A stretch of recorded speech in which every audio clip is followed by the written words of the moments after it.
2nd and 11 now for the Bronx from the 19-yard line. This time Steele in motion. This time it will be Kuhn. And Colson takes it to the 25. He'll pick up 6, 3rd and 5 coming for the Bronx. Heard it in the pregame show from Jeff Mowry. Make these long road trips, you got to get off the bus and play. So, see if the Bronx can get a first down here. 3rd and 5 from their own 25. Empty the backfield. Kuhn will line up as a receiver on a slot on the far side. And Gilbertson's going to throw, and he gets it to Colson. He breaks a tackle, gets loose down the sidelines, and a big gainer across midfield. Got a chance to go. This is going to be a Bronx touchdown if he can stay on his feet, and he does. Touchdown Sheridan. Got it out in the flat to Kuhn, and he did the rest. Wow. He stiff-armed one guy, and the Bronx score from 75 yards out.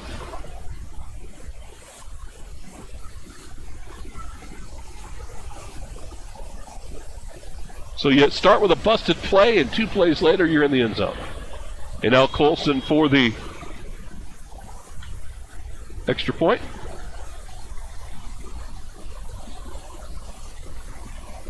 And we're less than a minute and a half into the ball game.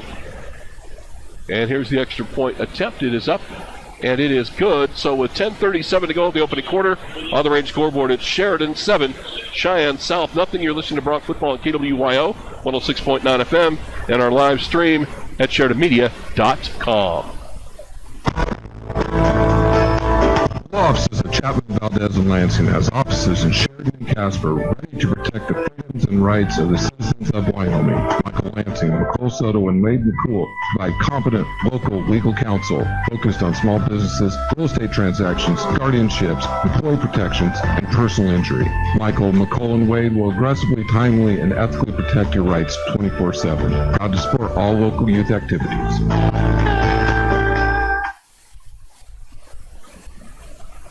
This is Troy Baker with Hammer Chevrolet, and you're listening to Sheridan Media Sports. Well, how about that start? Stumble bum the first play, get 5 or 6 yards, and then you get 75. Hey, that's going to be our Bronx, I think, a little bit. We saw a little bit last week, but wow.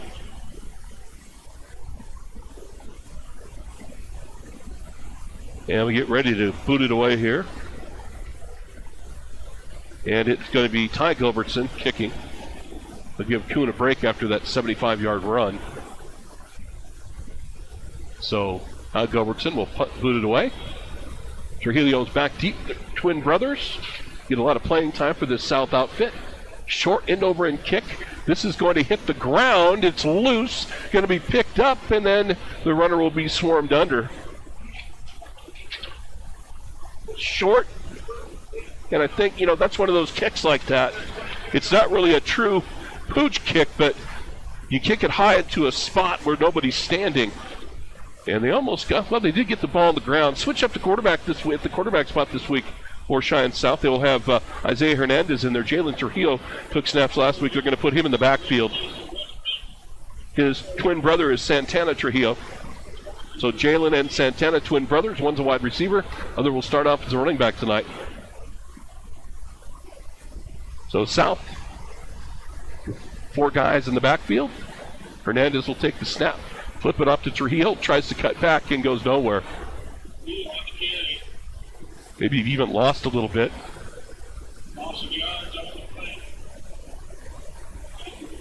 Say it's a loss of almost 2. So 2nd and 12 for South.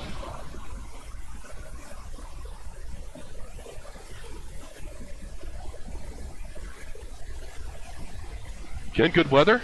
Wind's kind of dying down here a little bit. But 85 degrees at kickoff. And here we go. South, 2nd and 12 at their own 20. Single set in the backfield. 4 wides in the set. Hernandez to throw. Flushed out of the pocket. Throws underneath, and it's going to be incomplete.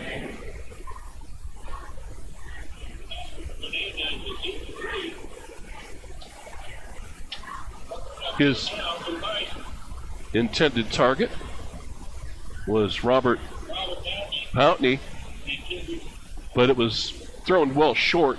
He tried to go down and dig it off the turf, but couldn't do it. And now 3rd and a dozen for the Bison. So 3rd and 12 from their own 20. 4 wides in the set, and Trujillo behind Hernandez in the backfield. Hernandez in trouble. He's going to be sacked back inside the 10-yard line. That was like a jailbreak right there. The Broncs are really coming at him. Hernandez is running for his life. Never really even had a chance to set his feet at all. And now the Bison will have to kick this out of their own end zone. And Potter will be doing the punting. The line of scrimmage is the 9-yard line, so he'll hit this from about the goal line. Kentner and Steele stand at the Bison 45-yard line. Don't go anywhere. If this is returnable, this could get interesting. High snap. Potter gets it blocked. The ball's in the end zone. I think the Broncs covered for a touchdown. Let's see. Is it going to be a Bronc touchdown? No, they're going to say the ball is on the 1-yard line. No, it is a touchdown. It is a touchdown. We just got a late signal. It is a Bronc touchdown on the block punt. Get an instant replay and see what number blocked that thing. He came off the left side. And I'm not sure who covered it in the end zone either. There was a bunch of white jerseys on the ball. So block punt for a TD. And now Colson Kuhn back out there to put the extra point up. He does and knocks it through. 9 minutes left in the first quarter on the rain scoreboard at Sheridan 14. Cheyenne South nothing. You're listening to Bronc Football on KWYO 106.9 FM and our live video web stream at SheridanMedia.com. One season, 2 halves, 4 quarters, 1 halftime, 1 final whistle. A season of memories to last a lifetime. Don't let distractions turn those memories into tragedies. Texting while driving is a dangerous distraction. Sending or reading a text takes your eyes off the road for 5 seconds. At 55 miles per hour, that's like driving the length of an entire football field with your eyes closed. Whether you're driving to the game or down the court, Whiteout reminds you to stop the text and stop the wrecks. Paid for by Whiteout Federal 402 funding. This is State Senator Dave Kinski, and you're listening to Sheridan Media Sports. Well, just like that, it's 14-0. We're 3 minutes into the game. Wow. I think it was Kason Wilson that blocked that punt. It was a high snap, and Potter just kind of took his time, and Wilson knocked it down right at the goal line. It looked like it was a touchdown at first, and then there was no signal. And then our referee finally gave us a late touchdown signal. So 14-0 Broncs.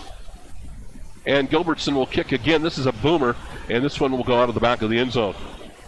That's into the wind, too. It's kind of a crossing wind, but Gilby let that one fly that time. Nice to have a backup for a guy like Colson Kuhn, where, as he said, after that first touchdown, you got to go back out, kick, and then run down the field again, and kick the extra point. So it's nice to be able to get him off the field as much as you possibly can. 1st and 10 for Cheyenne South.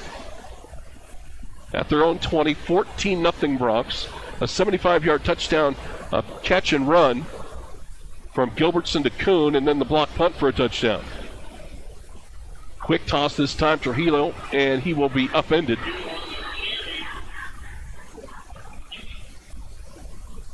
A gain of about a yard and a half maybe on the carry that time was Jalen Trujillo. Santana Trujillo lines up at a wide receiver, but he's also run the ball once tonight.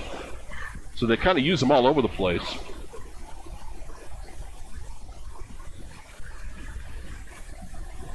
So a gain of 2 on first down, 2nd and 8 for the Bison from their own 22. They're already down 14-0 early first quarter.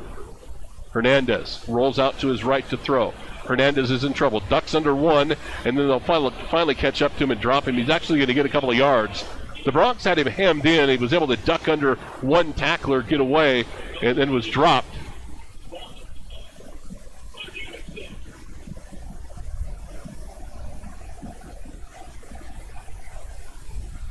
The junior, Noah Williamson, making that tackle.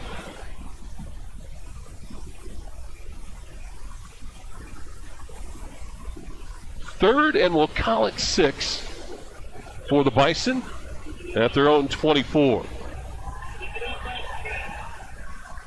Clock running, 7.5 to go opening quarter, 14-0 Bronx on the range scoreboard. Hernandez to throw again, running for his life again, rolling right. Now he's going to throw on the run and not even close to anybody. There was a big old hold, too, right in front of the referee. He didn't call it. Somebody had a handful of Bronx defensive jersey hanging on for dear life, and now the Bison will punt again. The last time they did that, well, we know what happened. The Bronx got 7 points out of it. So Potter on to punt again.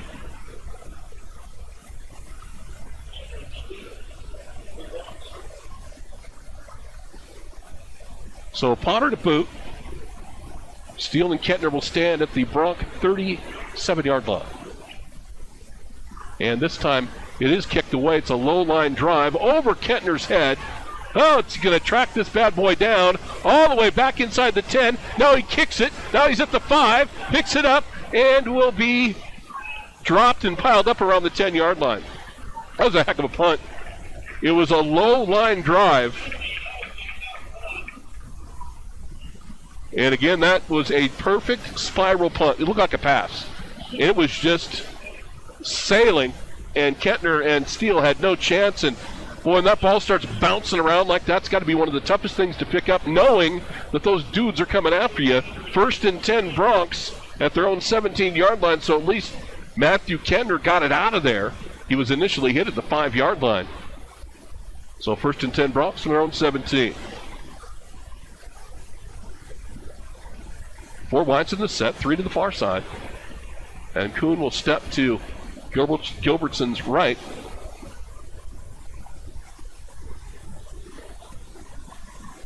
Kettner in motion.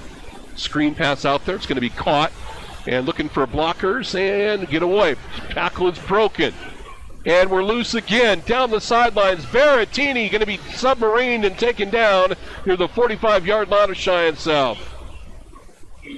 They threw the screen pass. He had 2 men in front of him. They filled it nicely, and then he had to shake 1 man, and then he was off to the races. 1st and 10 Bronx at the south 45-yard line, and they're off and running again. Nice to see different guys getting touches.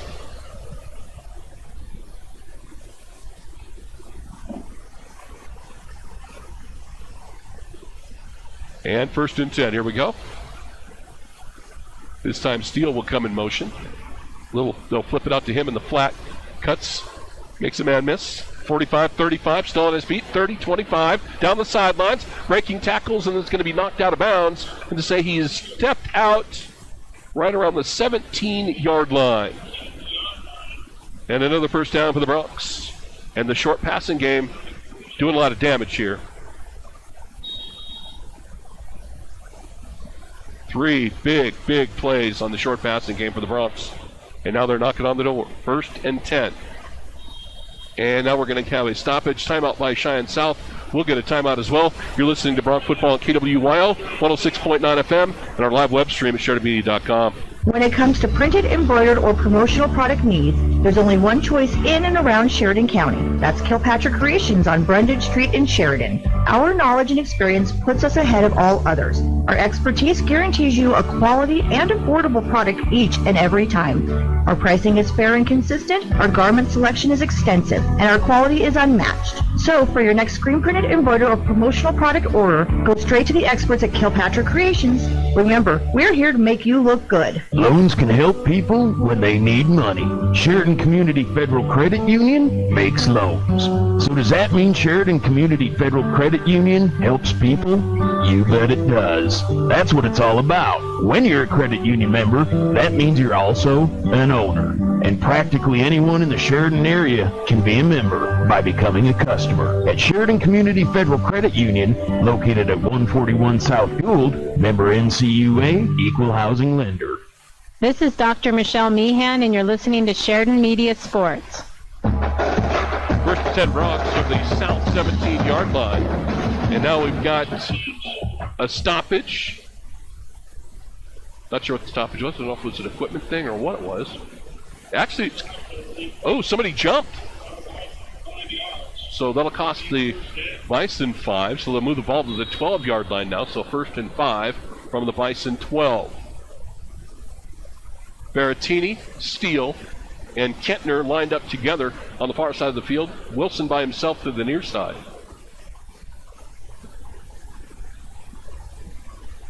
And from the 12-yard line. Kentner in motion. Gilbertson, handoff to Kuhn. Gets hit and dropped. Immediately got hit. Noah Hagberg made the hit, no gain. And again, he hit him low. He got low and just took his legs out. So nothing doing there. 2nd and 5 for the Broncs from the 12-yard line of Cheyenne South. This time they'll split the wide receivers. And now we'll look at the sidelines and the play will come in. Same formation. Double wide receivers to each side. And the ball snapped over Gilbertson's head. Going to roll out now, looking to throw, does, and it's going to be caught for a first down. You got to be kidding me. Berrettini was wide open.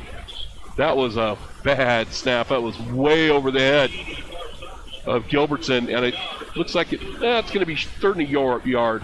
I thought maybe he had enough for the first down, and somehow that time Gilby got a hold of the ball and rolled out to his right, and Berrettini was wide open.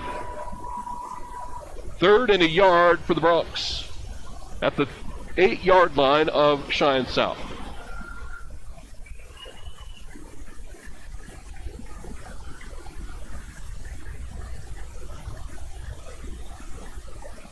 Steele in motion. Give it to Kuhn. Colson rumbles toward the goal line and plows his way in for the touchdown. So Colson Kuhn has his second touchdown, his first touchdown run. That'll go 8 yards with 4:48 to play in the first quarter. That makes it a 20-0 ball game right now. As Colson now set to add the extra point.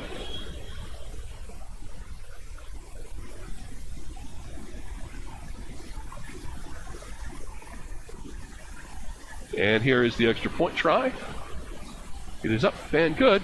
4:48 to play, first quarter. On the range scoreboard, it's Sheridan 21, Cheyenne South nothing. You're listening to Bronc Football on KWYO, 106.9 FM, and our live video web stream, SheridanMedia.com. Do you have family coming to town and not enough room in your home to accommodate them? Book them a room at the Candlewood Suites in Sheridan. They'll enjoy features like fully equipped kitchens that include a microwave, full-size refrigerator, dishwasher, stovetop, even pots and pans, and free guest laundry. Did I mention the outstanding views of the Bighorns? Book your reservation with the Candlewood Suites and relax knowing they'll feel right at home. Call the Candlewood Suites, 307-675-2100. Hi, this is DJ Dearcorn of First Federal Bank and Trust, and you are listening to Sheridan Media Sports. And welcome back, everybody. Well, here we go. 21-0 now, Broncs. Colson Kuhn on the 8-yard touchdown run, set up by the big pass play. A couple of nice pass plays. Berrettini set up, had the big run down the sidelines. And Gilbertson to kick. This is a low line drive on the bounce. Going to be picked up by Santana Trujillo. 25, 27, and stopped right there. Just got stoned. They're going to give him the 28, I think.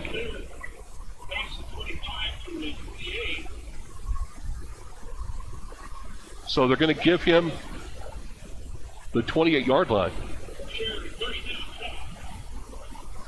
So Cheyenne South has their best starting field position of the first quarter so far. 21-0 Broncs, the ball spotted at the South 28.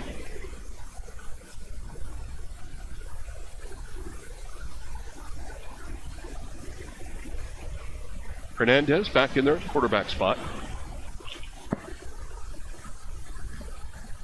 And he will give up the middle for a couple. That was Santana Trujillo on the carry.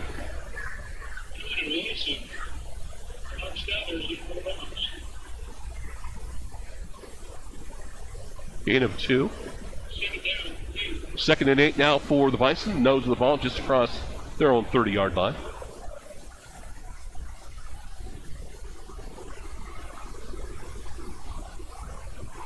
And on 2nd and 8, quick toss to Trujillo this time. And he's going to be corralled in the backfield and dropped. Jason Wilson came across and got him, and then a flag's going to be thrown. And he caught it. He tackled him up high. I don't know if they're going to call it a horse collar or what, but he got him right around the shoulder pads and the head to bring him down. It'll be a face mask. And it's going to be the 15-yard variety. And he caught him up high. So a first down for the Bison. Their first down on a 15-yard penalty on the face mask. The ball now spotted at their own 42-yard line.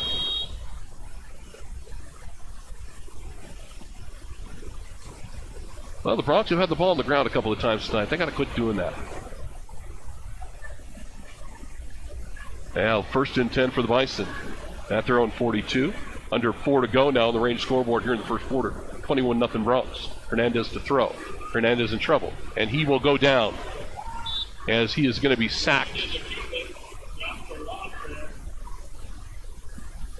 So the Bronx get another sack. A loss of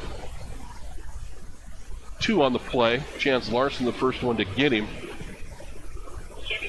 So 2nd and a dozen now.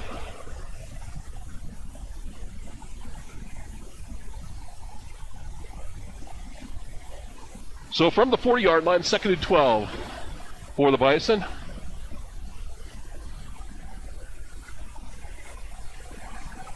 Hernandez will roll this time to his left. This time he's going to keep it and run. Flag down. It would indicate there's a hold. It'll be forced out of bounds near the 45-yard line, but I think it's coming back. Where the flag flew, that's a big area where the holding would be called. I think that's what we're going to get. That'll be a spot foul. Holding on South is spot foul from the 37-yard line. So all the way back to the 27th, so now the Bison going in the wrong direction. So they got the first down via the penalty on the Bronx, but then they get one of their own. This penalty is going to cost them, let's see, 10, almost, that's a 10-yard penalty. It costs them about 22 yards. Wow.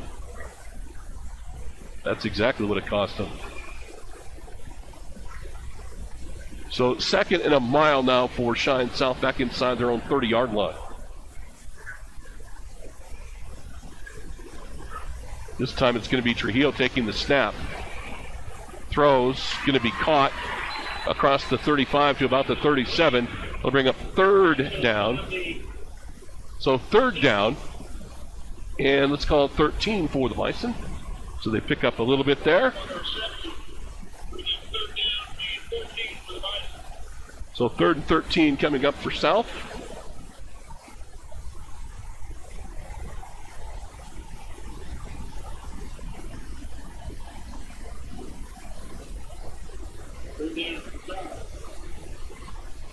So here's the 3rd down call.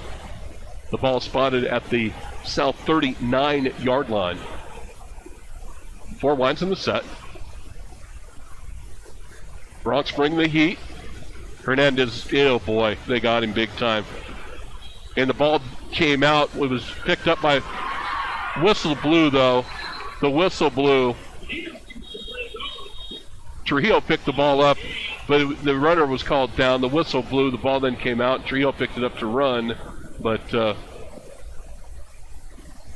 no way, because the whistle went off. The Bison coaches are begging for it, but not going to happen. It was definitely, you could definitely hear the whistle. And what do we got? The Bronx coaches are going to go nuts if they give them this game. I don't know what's the issue to talk about.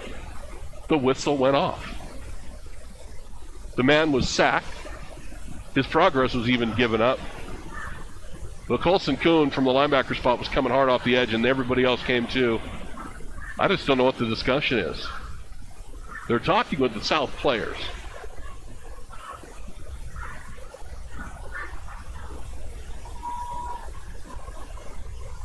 And what they're going to get is Nothing. I don't know what we're discussing. The ball's going to go back to the 31-yard line. It was a sack.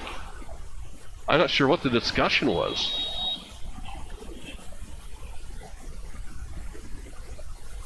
Huh. Bizarre. The whistle blew. Everyone in the stadium heard it. Now our referee's going to go. Yeah, he needs to go talk to the Bronx sidelines because the coaches are kind of looking around, going, "What was that?" They haven't moved the down marker yet. They still have it at the 39. The ball now is at the 31. They haven't moved it yet.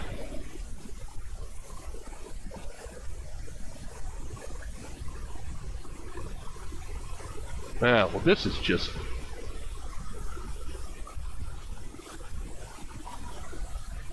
And now they're going to move the down marker, so we're getting back to that. Wow. I don't know what the delay was for. They didn't do anything. Oh, whatever. Here we go. 3rd and long for the Bison from their own 31. They need to get to the Bronx 47 for a first down.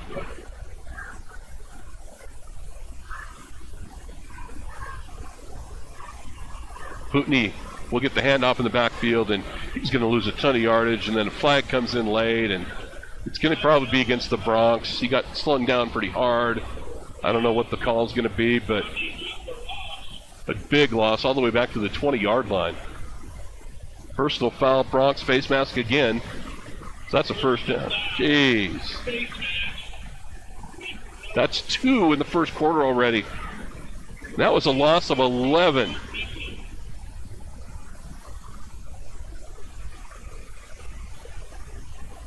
It's still going to be 3rd down and long. This last 4 minutes of this first quarter taking forever.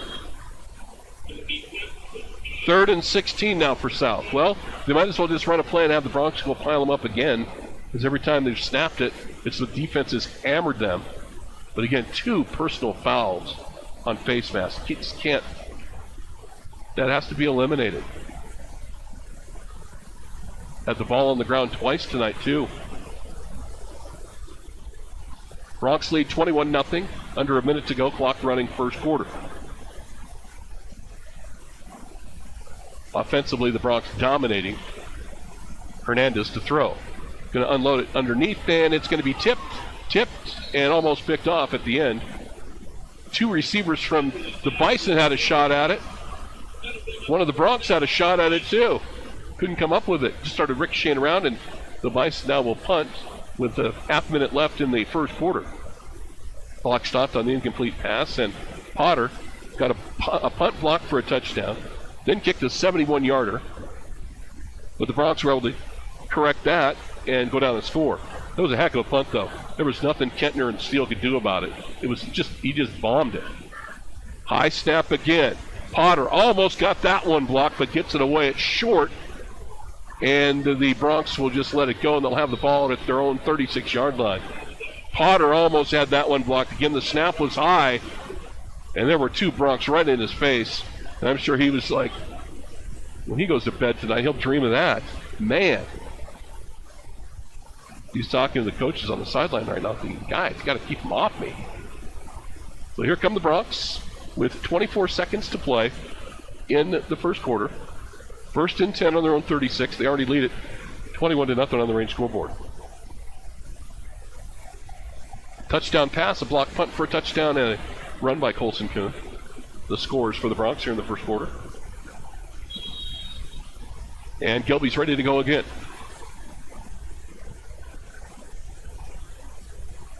3 wides to the near side. Starting to run guys through now a lot. The wide receiver spot for the Bronx. Got Wyatt Phillip in there right now. Also, Aiden O'Leary's in there right now. So they're really starting to rotate guys through. Get a lot of people, whoever made the trip, get them some playing time tonight.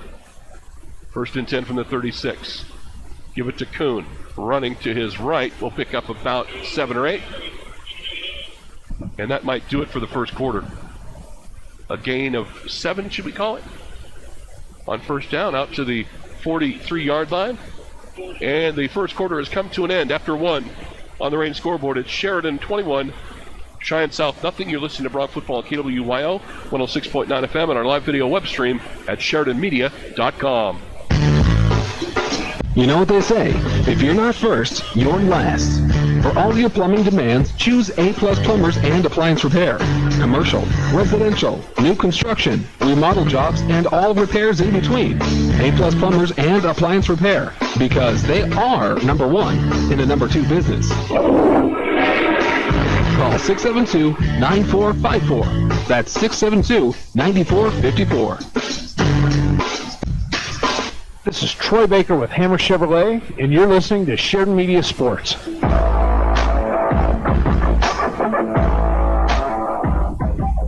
And welcome back, everybody. We go to the second.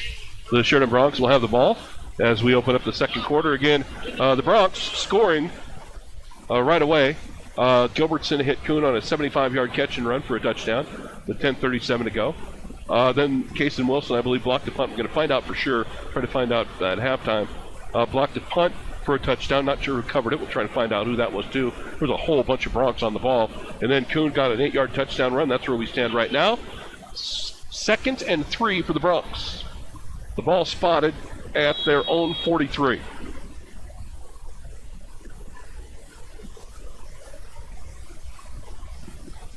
Four wides of the set. Kettner Berrettini to the far side.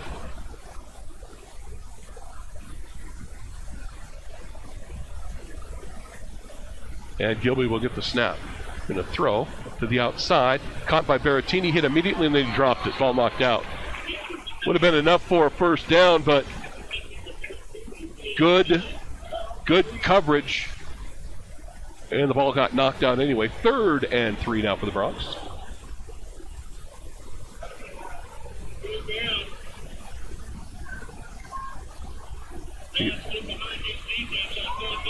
Here's 3rd and 3 for the Bronx.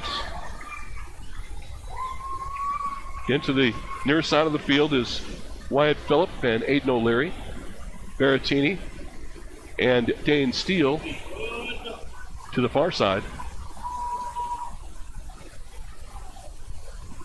And Gilbertson to throw again underneath. Hazmat's going to be caught by Steele. He'll have the first down just right about midfield. Maybe a little bit short, but a first down.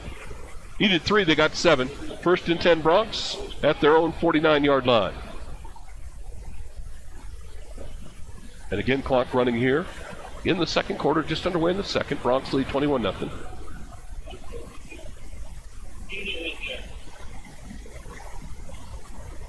So 1st and 10 Bronx at their own 49. 3 wides will come to the near side this time.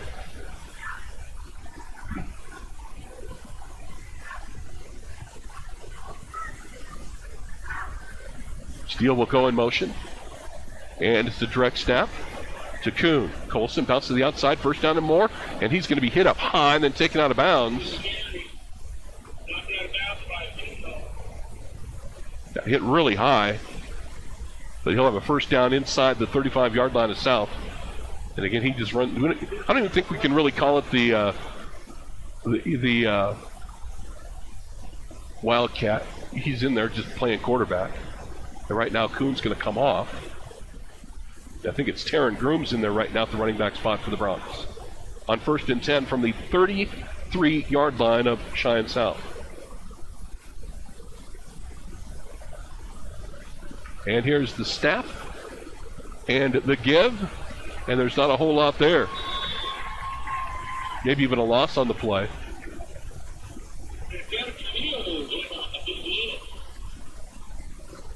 And that was Taryn Grooms. He barely got started, and they got him. And there will be, let's say he got back to the line of scrimmage. So 2nd and 10 coming for the Bronx. And Colson comes back onto the field. So 2nd and 10 from the 33-yard line of the Bison. Coming up at halftime, James Timberlake will take over and get you all filled in on scores and all that kind of stuff. Games tonight, games tomorrow. This time, it's going to be Gilbertson keeping it himself, and he'll have a first down near the 20-yard line. So Gilbertson that time, just a nice fake. And you know what? When you got number 5 out there, your Gatorade Player of the Year, and you fake it to him, and the hole just blew wide open up the middle. 1st and 10 Bronx at the 20-yard line of Cheyenne South. Good play fake that time, using the running back as a decoy, and Gilbertson doesn't run bad at all. Again, coming off that knee injury from a year ago where he couldn't play. And he will roll left this time. Unloads it on the run, and it's going to be caught at the 10-yard line, and it's Berrettini trying to get away, and they finally swarm him under at the 10. It'll be close to a first down. I don't think he got the 10. Looks like just maybe short of the 10-yard line. It'll be 2nd and short for the Bronx at the 11-yard line of Cheyenne South. Quickly, the Bronx back to the line of scrimmage. And they get set. This time 3 wide receivers bunch to the near side. Steele and O'Leary and Phillip. Berrettini by himself to the far side. And Kuhn in the backfield with Gilby. Gilbertson gets the snap, give it to Kuhn. Up the middle, breaking a tackle at the 5, still on his feet. Lowers his head, and it's going to be dropped short at about the 1-yard line. Looked like he had a chance. He was going to get in there if he broke the second tackle. And they will mark him down at the 2. So 1st and goal for the Bronx at the 2-yard line.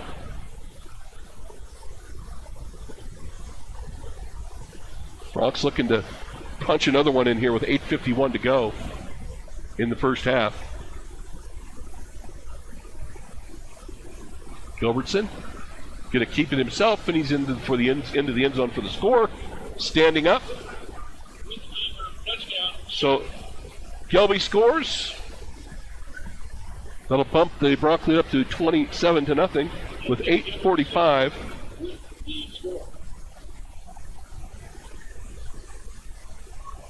And Kuhn on for the PAT.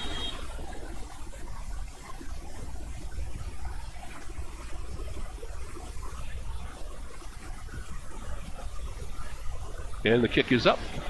And he hit the upright, no good. So no good on the point after, caught the upright.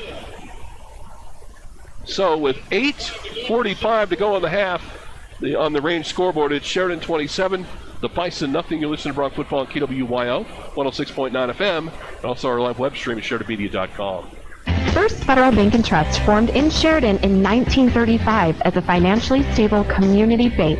We strive every day to support and improve the lives of our staff, customers, and communities. Currently, we have some great certificate of deposit specials. We are also assisting you with an increased online savings rate that you can easily open online. First Federal strives to maximize your earnings. We have been your community bank since 1935. First Federal Bank and Trust. Online at efirstfederal.bank. Member FDIC. This is Dr. Dana Leroy with Leroy Family Dental, and you're listening to Sheridan Media Sports.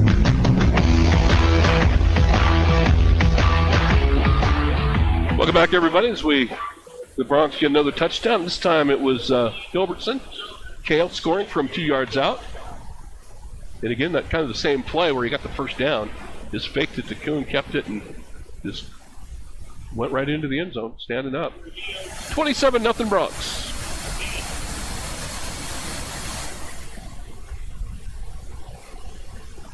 Both Trujillo, Santana, and Jalen back to receive the kick from Ty Gilbertson. And it's a boomer, and this will be a touchback. He kicks it out of the back of the end zone. So the Bison will have it again. 1st and 10 on their own 20, and here we go.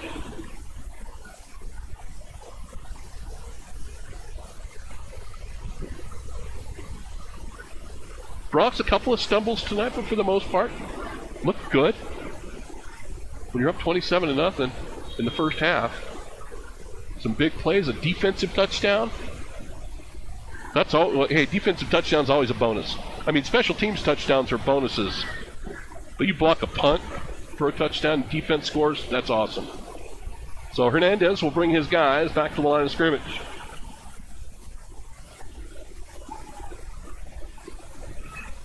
Hernandez will take the snap, wants to throw. Flushed out of the pocket. Now trying to get away, runs to his right. Has time, throws. It's going to be caught by Trujillo, and he'll be short of a first down by about a yard, pick up of 9. That time they set the play up nice. Nice catch, the ball a little high, and Jalen Trujillo made the catch. So 2nd and 1 for the Bison from their own 29-yard line with 8:21 to go on the clock running here in the first half.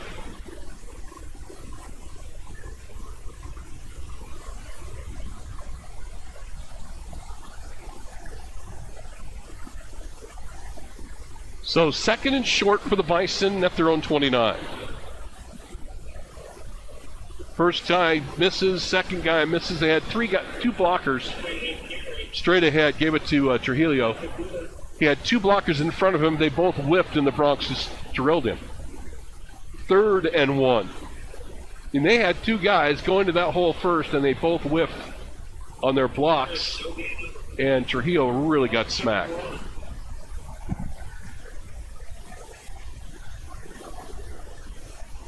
Not very often you see just a couple of running backs like that with blockers which whiff.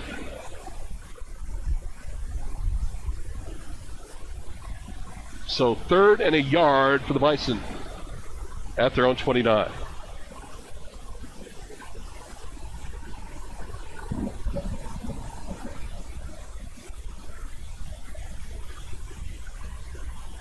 Hernandez going to keep it himself. And he gets the first down. He dives across the 30. Needed a yard, he got a couple. So first down. It's the first down that they've earned other than penalty tonight.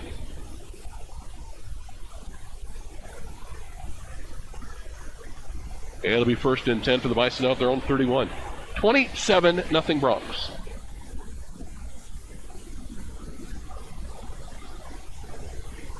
Six and a half to go, clock running. First half. On the range scoreboard. And Hernandez ready to go again. Fakes the toss, wants to throw. He's in trouble, gets away from a defender. Now going to chuck it deep, got a man wide open. Caught by Trujillo. He's got a chance to score, and he does. Wow. 69-yard touchdown. Trujillo, there was nobody around him. I'm not sure who was supposed to be with him, but there was nobody there. Wow. He's 10 yards behind the defense. And the Bison hit the Bronx right in the chin.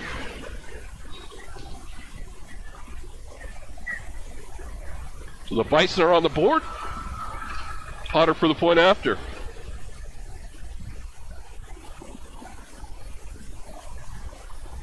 And they have a late lineman come onto the field. And Potter's kick is up. And it is good. With 6:12 to go in the first half. It's the Bronx 27, Cheyenne South 7. Listen to Bronx football on KWYO and 106.9 FM. Find the power you want with the comfort you deserve in an all-new Ram 1500 Heavy Duty or TRX during Ram Truck Power Days. There's a reason U.S. News and World Report named Ram Truck the best truck brand for 2022.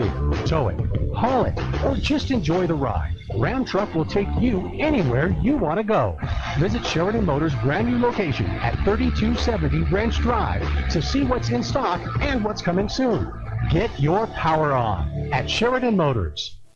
This is State Senator Dave Kinski, and you're listening to Sheridan Media Sports.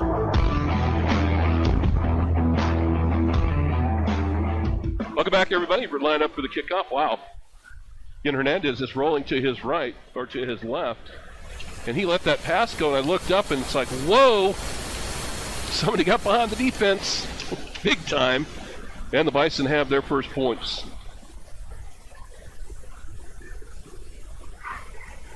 Well, they got nothing to lose, so be ready for anything. Onside kick type stuff. So Potter will come out to put it away, 27-7. Bronx lead it on the range scoreboard.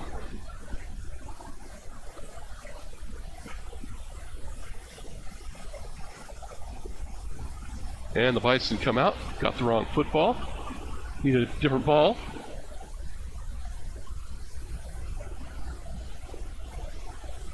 And now we're ready to go.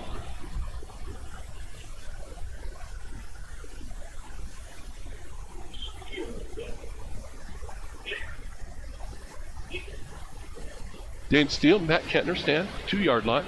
Potter ready to boot it.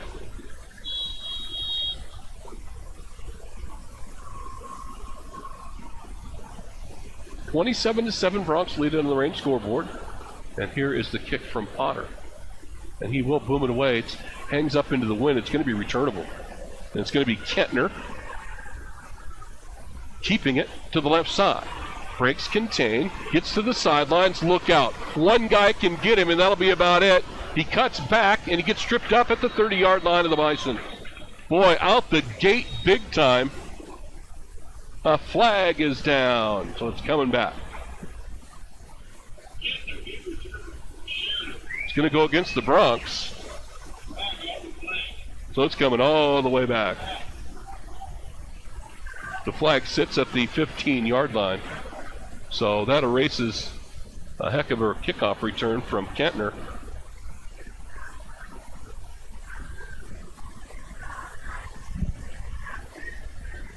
So we'll get this all figured out, see where the ball ends up.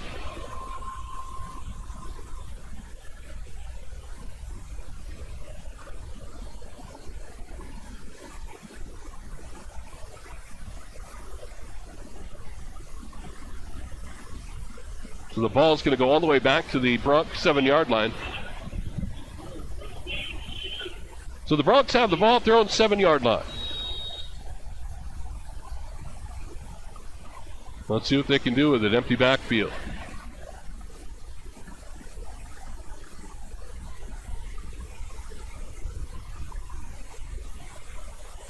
Coons lined up as a wide receiver in the slot to the far side.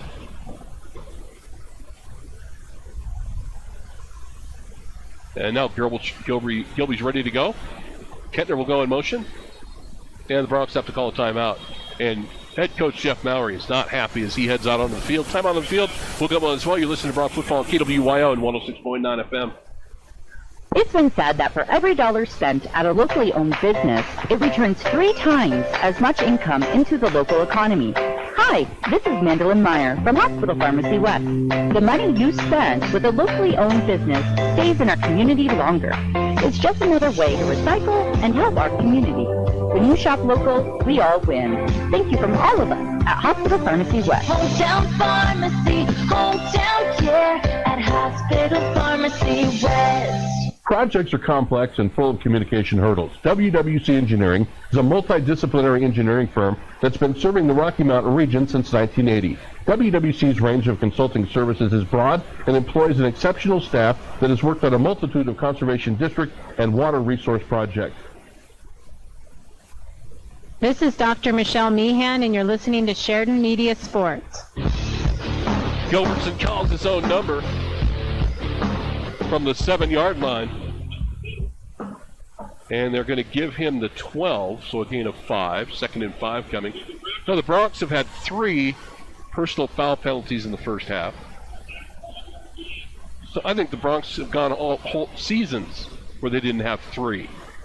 The 3 in the first half. Gilbertson keeps it again.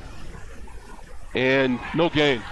South was all over that. Actually, I'm sorry, excuse me, it was Colson Kuhn with the carry, and he went nowhere. Don't say that very often either when he runs the ball. 3rd and 5 coming for the Bronx. Again, Gilbertson was not on the field. It was actually Kuhn playing the quarterback spot. And now he's in there at the running back spot. Gilby comes back out. 3rd and 5 for the Bronx.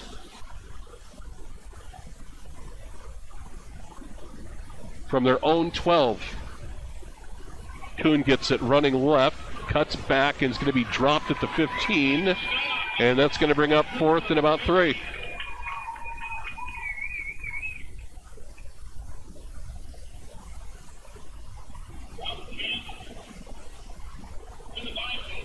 Fourth and 2.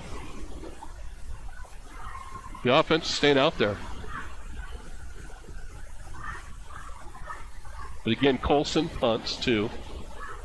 So this might be that area where they're lined up to run a play on 4th and 2. 4th and 2 at their own 15. And they will run a play, give it to Kuhn, and Colson will have the first down as he scampers across the 20 to about the 23-yard line. That was your head coach right there, Jeff Mallory, proving a point. He called that timeout after that penalty. Not happy. And he was proving a point right there. He's like, you're not coming off. You're going to get this first down. Let the players take care of it. And that's what the head coach was doing right there. 1st and 10 Bronx. They spot the ball at their own 24-yard line.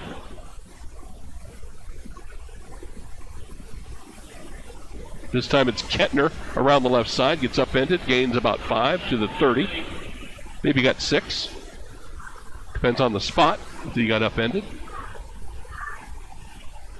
And they are going to give him the 30, so a gain of 6. So 2nd and 4 for the Bronx. 3:12 to play. The Bronx would love to get another score here before halftime. Try to end the half on a positive note instead of the negative note. Gave up the long touchdown and then blew a big kick return on a personal foul penalty. Kuhn again. And not much, maybe a couple. 3rd and 3 coming, or 3rd and 2 maybe.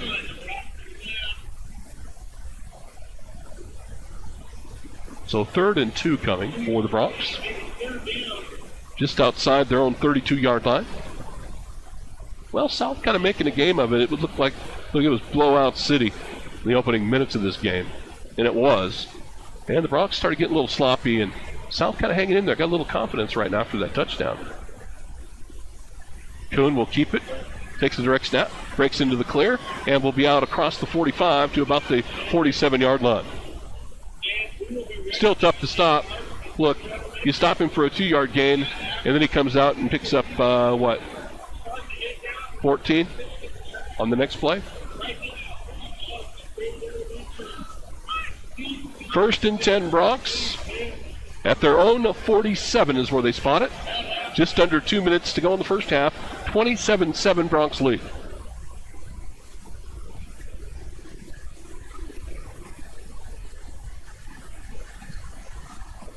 Gilbertson pumps, goes deep, and it's going to be well overthrown. Kentner was the intended receiver. Pretty good coverage, with the ball well overthrown.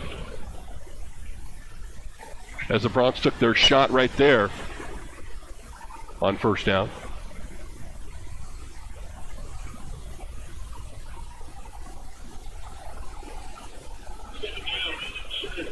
So 2nd and 10 for the Bronx on their own 48-yard line.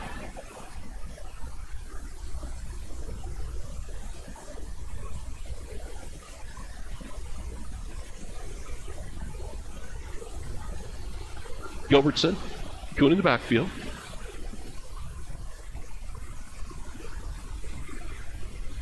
Gilbertson to throw again over the middle, and had Kettner again, but just threw a bullet over his head.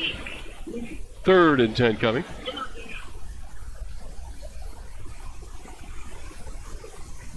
On the next play, your quarterback is going to be Colson Kuhn. Taryn Grooms will come onto the field as the running back.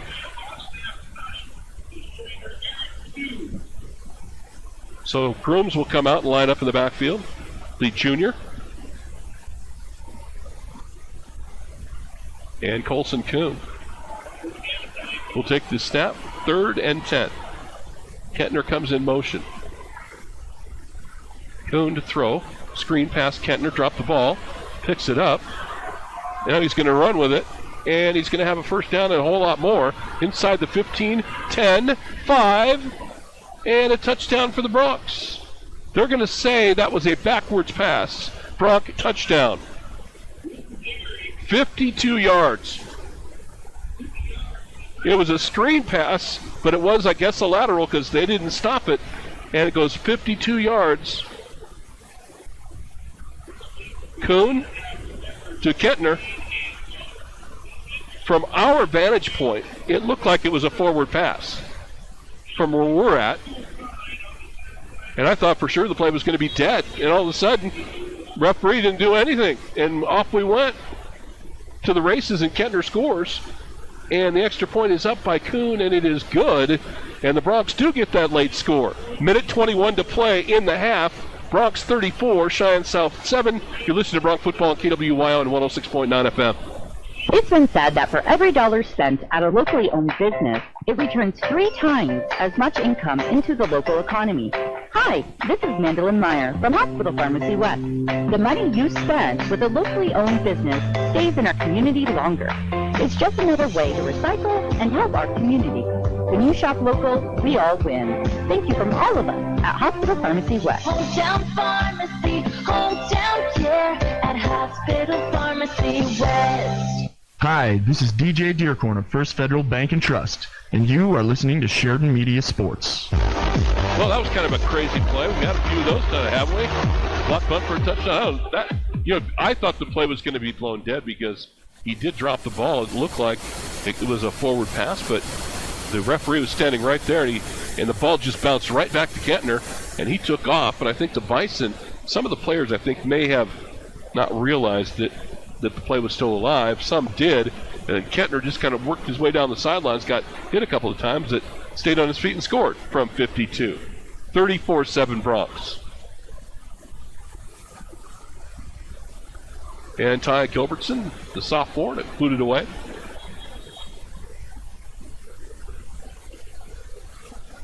Low line drive, and it'll be a touchback. Is fumbled into the end zone.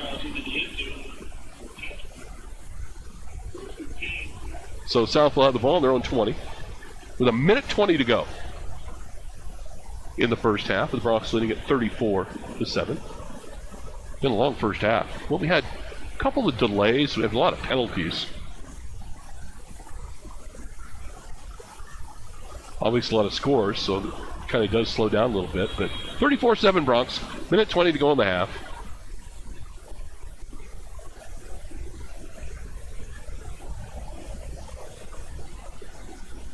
And 1st and 10 for the Bison on their own 20. Last time they had the ball, they torched the Bronx for a 69-yard touchdown pass. Hernandez to throw again. Hernandez going to be flushed out of the pocket, gets hit, and he will go down. Sacked inside the 20. Coming up to make the hit, it was Chance Larson got him. And Raider Tomlinson helped out to kind of finish him off. So the ball back inside the 15-yard line, and South's going to say, you know what? We might just let this thing run out here, maybe run another play. They are not in a hurry with under a minute to go and the clock running out here in the first half.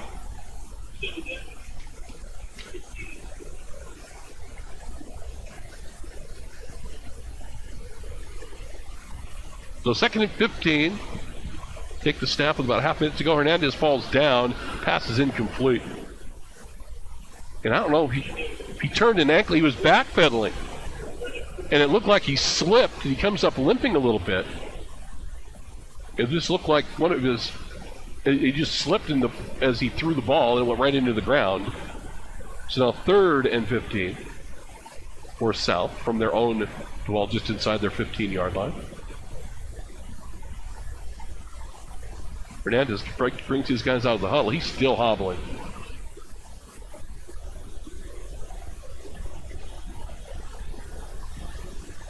So 31 seconds to go in the half. 3rd and 15. And it's going to be a running play for maybe a yard. That'll be it. And the Bronx are going to say, you know what, we're not going to stop this. That'll be, I think, the last play of the half as they set the ball. And South isn't going to punt, and they're not going to run a play. And the time running down, and that'll do the first half for us. So the Bronx jump out to a 21-0 lead. And then in the first quarter, then scored again to go up 27-0. And then with 6:12 to go in the half, South got a touchdown, and the Bronx came right back with 1:21 to go in the half. And Kuhn threw a screen pass to Matt Kettner. The ball hit the ground. Kettner picked it up, kept running. 52 yards later, they're in the end zone. 34-7 is your halftime score. The Sheridan Broncs leading the Cheyenne South Bison on a beautiful night. It's a little windy, but it's a gorgeous evening here in Cheyenne. We started off the game at 85 degrees. We're down to 80 right now. And if that darn wind wasn't howling so bad, it'd be perfect. It would be perfect. So we're at halftime, 34-7. Your score coming up after a break. Justin, why do I do that? I do that once a season. James Timberlake will have his halftime show, get us caught up on scores, also take a look a little bit at the Wyoming game tomorrow. The Cowboys, they need a better performance than they had last week. They host Tulsa tomorrow, and James will have that all coming up right after a break. You're listening to Bronc Football on KWYO 106.9 FM and our live video web stream, SheridanMedia.com. Projects are complex and full of communication hurdles. WWC Engineering is a multidisciplinary engineering firm that's been serving the Rocky Mountain region since 1980. WWC's range of consulting services is broad and employs an exceptional staff that has worked on a multitude of conservation district and water resource projects, giving them the experience from ground and surface water rights to irrigation and stream restoration. WWC Engineering. Call 672-0761 or visit them at wwcengineering.com. Are you looking to expand your operation, purchase a new building, or get that business idea of yours off the ground? Hi, this is John Dick with First Bank of Wyoming. For all those business projects, big and small, we can help. Our decisions are made locally, and we're here for you every step of the way from concept to completion. Let's get started today. Stop by our office at 1470 Sugarland Drive, Suite 2, or give us a call at 672-1733. First Bank of Wyoming, Division of Glacier Bank, member FDIC, Equal Housing Lender. Are you considering putting your home or property on the market? This is Kyla Allen with ERA Carroll Realty. We have a marketing plan that quickly makes your real estate highly visible to potential buyers, which is essential for you to get the best value for your property. We use a dynamic combination of digital advertising, social media, print publications, radio streaming services, and display ad targeting to showcase your property. Just call ERA Carroll Realty at 672-8911 to find out more. Are you thinking about going to college, but you're not sure where to start? Sheridan College is here to help guide you every step of the way. Stop by anytime, Monday through Friday during business hours, to meet with an enrollment expert and get your questions answered about financing, whether to go full or part-time, degree programs, and more. With over 50 programs of study, they truly have something for everyone. Find out more at sheridan.edu.Sheridan College. Begin your journey.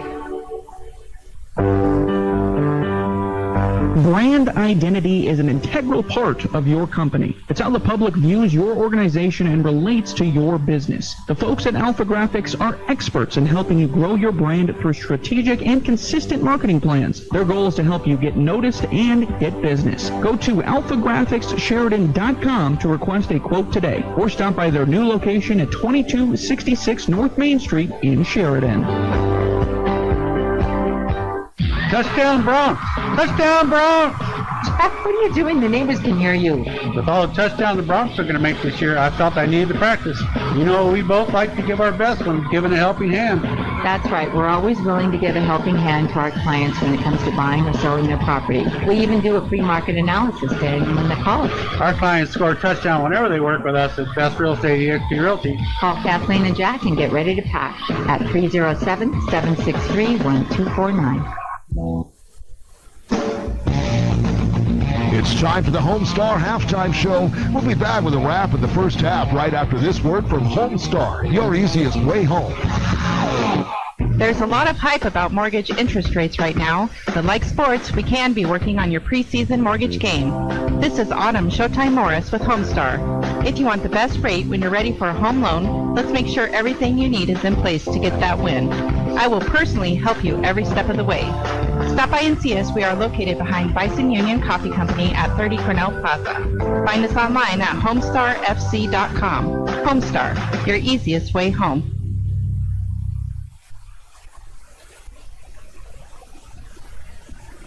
Good evening, football fans. It is week 2 across Wyoming for 4A and week 1 for the rest of the divisions in Wyoming football. The Sheridan Broncs came into this matchup with Cheyenne South tonight, having never lost a single matchup with the Bison, leading the series 11-0 since South became a school back in 2011. The Broncs have outscored the Bison tonight in an incredible margin of 613 to 94 over that span. And at the half of their matchup today, the Broncs are adding to that substantial margin, leading Cheyenne South 34-7 at halftime. Good evening, football fans, and welcome to the Bronc Halftime Report presented by Homestar.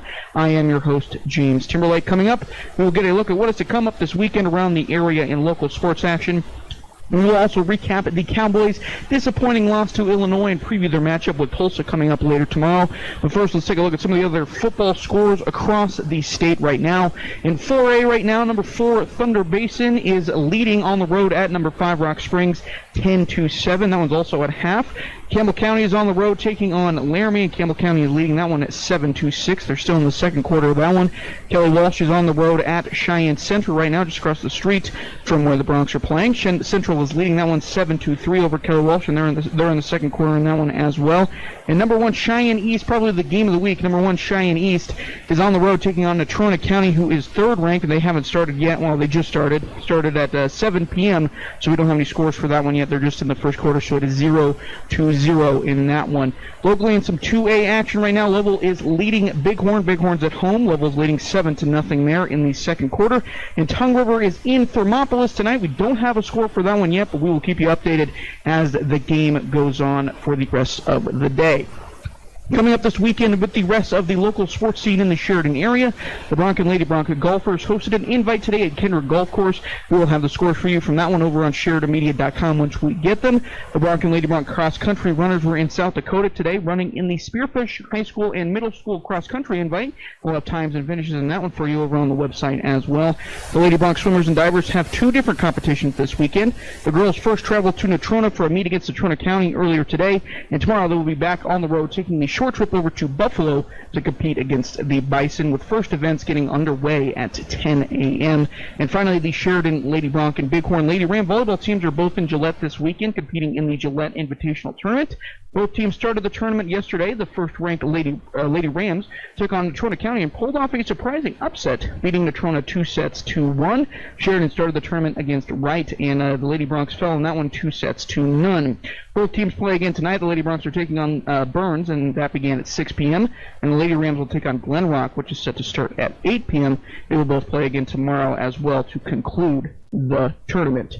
That's a look at the local scene for the weekend. We're going to take another quick break. We'll be back to take a look at the Wyoming Cowboys matchup this weekend and more from the national scene. We are at halftime of the Broncs game with the Broncs leading handily 34-7 over Cheyenne South.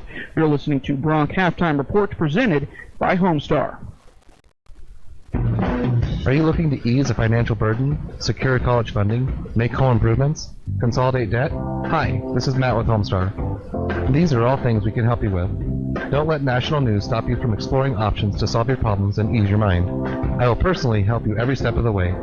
Stop by and see us. We are located behind Bison Union Coffee Company at 30 Grinnell Plaza. Find us online at homestarfc.com. Homestar, your easiest way home.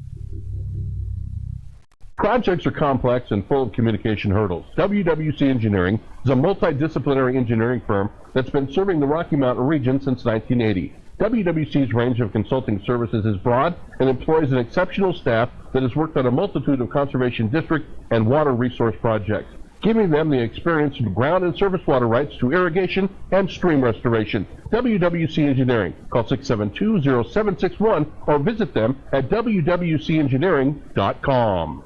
Are you looking to expand your operation, purchase a new building, or get that business idea of yours off the ground? Hi, this is John Dick with First Bank of Wyoming.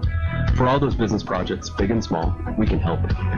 Our decisions are made locally, and we're here for you every step of the way from concept to completion. Let's get started today. Stop by our office at 1470 Sugarland Drive, Suite 2, or give us a call at 672-1733. First Bank of Wyoming, division of Glacier Bank, member FDIC, equal housing lender. This is Troy Baker with Hammer Chevrolet, and you're listening to Sheridan Media Sports. And welcome back to the Bronc Halftime Report presented by Homestar. The Wyoming Cowboys will be looking to bounce back from a very disappointing 38-6 loss this past weekend to Illinois. It was a mess in basically every facet of the game for the Cowboys. They were dominated on the defensive side of the ball, with Illinois basically getting whatever they wanted, passing for 217 yards and rushing for 260 yards. On the opposite side, the Cowboys couldn't do much effectively offensively either. Andrew Peasley went 5 for 20 for just 30 yards through the air the entire game, and the inability to pass the ball for the Cowboys basically made it impossible for them to come back after going down 17-3 by halftime. But it's a new week, and the Cowboys are looking to turn it around with their matchup with Tulsa tomorrow at home. Both teams are going through a little bit of a rebuild, with Tulsa also going through a slew of different changes, not as drastic as Wyoming, but it might take the Golden Hurricane a little bit of time to get back to where they were last year as well. And the Cowboys have the advantage of having one game under their belt already, with Tulsa not playing in Week 0. Tulsa's offensive line may be a point of weakness for the Cowboys to exploit, with the Golden Hurricane losing 2 NFL-caliber tackles and returns only 1 starter. Much like the Cowboys, the passing attack might need a little time to develop as well. They bring back QB Davis Brin, who threw for 3,254 yards and 18 touchdowns, but with 16 interceptions on the year as well. And they also lost 5 of their top 7 receivers in terms of yardage gained. Their defense lost even more talent and pieces than the offense did, but did get some help from the transfer portal. Their initial strength should probably be their secondary, with guys like Tyen Davis and solid safety trio of Kendaren Ray and Tye Carlisle.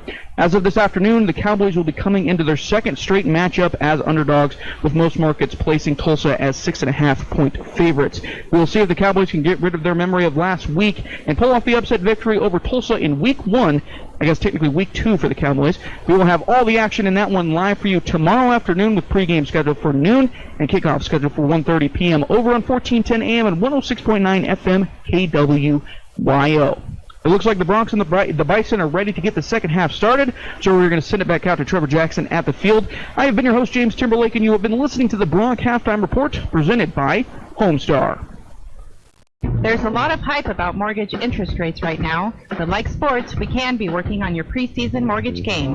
This is Autumn Showtime Morris with Homestar. If you want the best rate when you're ready for a home loan, let's make sure everything you need is in place to get that win. I will personally help you every step of the way. Stop by and see us. We are located behind Bison Union Coffee Company at 30 Cornell Plaza. Find us online at homestarfc.com. Homestar, your easiest way home. Are you considering putting your home or property on the market? This is Kyla Allen with ERA Carroll Realty. We have a marketing plan that quickly makes your real estate highly visible to potential buyers, which is essential for you to get the best value for your property. We use a dynamic combination of digital advertising, social media, print publications, radio streaming services, and display ad targeting to showcase your property. Just call ERA Carroll Realty at 672-8911 to find out more. Are you thinking about going to college, but you're not sure where to start? Sheridan College is here to help guide you every step of the way. Stop by anytime, Monday through Friday during business hours, to meet with an enrollment expert and get your questions answered about financing, whether to go full or part-time, degree programs, and more. With over 50 programs of study, they truly have something for everyone. Find out more at sheridan.edu.Sheridan College. Begin your journey. Are you considering putting your home or property on the market? This is Kyla Allen with ERA Carroll Realty. We have a marketing plan that quickly makes your real estate highly visible to potential buyers, which is essential for you to get the best value for your property. We use a dynamic combination of digital advertising, social media, print publications, radio streaming services, and display ad targeting to showcase your property. Just call ERA Carroll Realty at 672-8911 to find out more.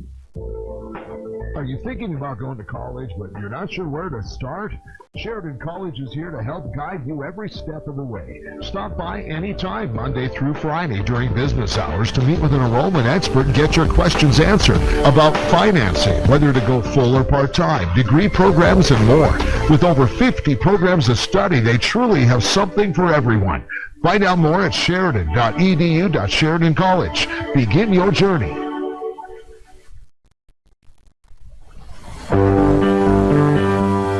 Brand Brand identity is an integral part of your company. It's how the public views your organization and relates to your business. The folks at Alpha Graphics are experts in helping you grow your brand through strategic and consistent marketing plans. Their goal is to help you get noticed and get business. Go to alphagraphicssheridan.com to request a quote today, or stop by their new location at 2266 North Main Street in Sheridan. Touchdown, Bronx! Touchdown, Bronx! Jack, what are you doing? The neighbors can hear you. With all the touchdowns the Bronx are going to make this year, I felt I needed to practice. You know, we both like to give our best when giving a helping hand.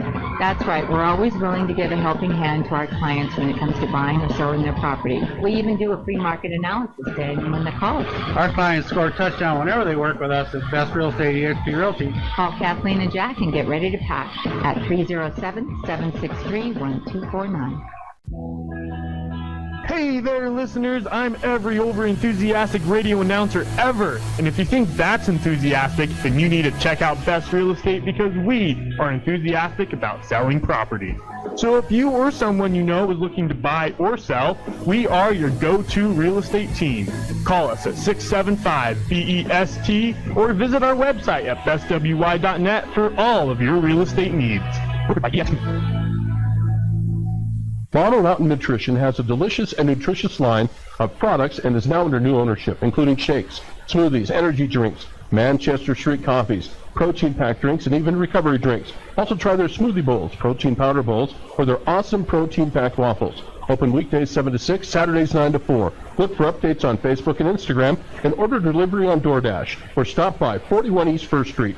Bomber Mountain Nutrition, because life has its ups and downs, and they're called squats. This is Dr. Dana Leroy with Leroy Family Dental, and you're listening to Sheridan Media Sports. Welcome back, everybody. We get ready to roll here in the third quarter. Cheyenne South will receive the second half kick as Ty Gilbertson gets ready to stick a toe to it.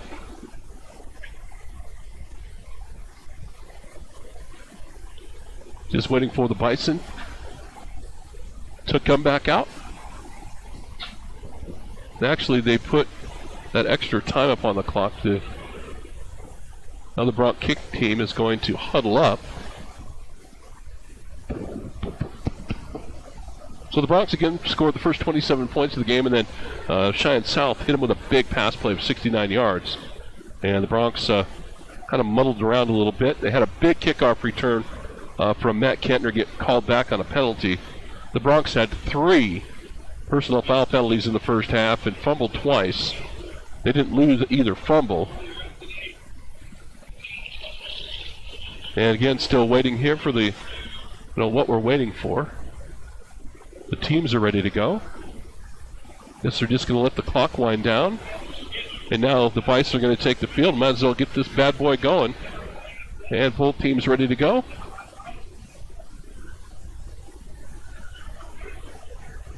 So he's going back deep here for the Bison. The kick return, Santana Trujillo is going to go back. We've got a different guy back there now. And going back with him is going to be Matthew Rivera. So Rivera and Santana Trujillo back deep. And they're letting the... And now they finally stopped the clock and they're going to reset it. Let's go. Don't know what we're waiting for. Just waiting for them to reset the clock. Now it's set. And our referee says, let's do it. So, Ty Gilbertson ready to boot it. Low knuckleball, bouncing ball. And it will bounce and bounce and bounce over the head of Trujillo and out of the back of the end zone for a touchback. That time Gilbertson just rifled it down the field. 1st and 10 for Cheyenne South from their own 20. Hernandez, that came up a little bit lame late in the first half. He tripped and slipped or something. I don't know if he had rolled an ankle or not.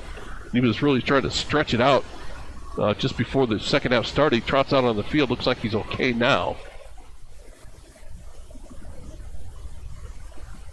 It's going to be Rivera in the backfield to get started here, along with Hernandez, the quarterback. First and 10 South at their own 20. And Rivera will get the carry, dancing around. Will cross the 20 to about the 22, 23-yard line.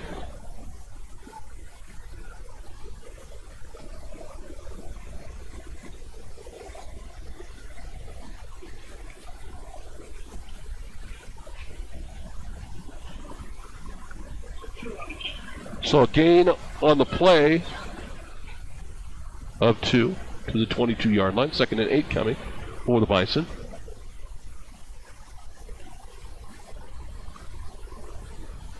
And again, Rivera still in the backfield.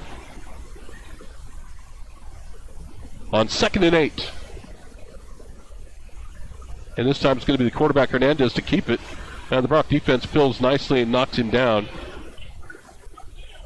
Jake Ormseth, the junior, got him.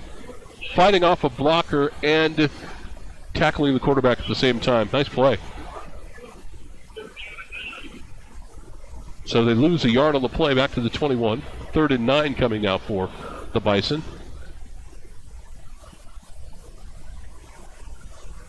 And they huddle up and they take their time. Well, when you're down 34-7, you might want to try to shorten the game up as much as you can. Boy, they are really taking an eternity in that huddle. And now they'll come to the line of scrimmage. And it'll be Hernandez to throw. He's in trouble. He fumbles the football. It comes out, but I think South covered it. Back at about the 18-yard line. Dane Steele got to him with a couple of other guys and knocked it out of his hands. Loose ball is going to be covered by Rivera. It'll be 4th and long, and the Bison will punt. Kentner really came off the corner, and Hernandez was going to be sacked, but the ball got knocked loose, and one of the South players got on it. There was one Bronc had a shot, so the ball spotted back at the 17-yard line.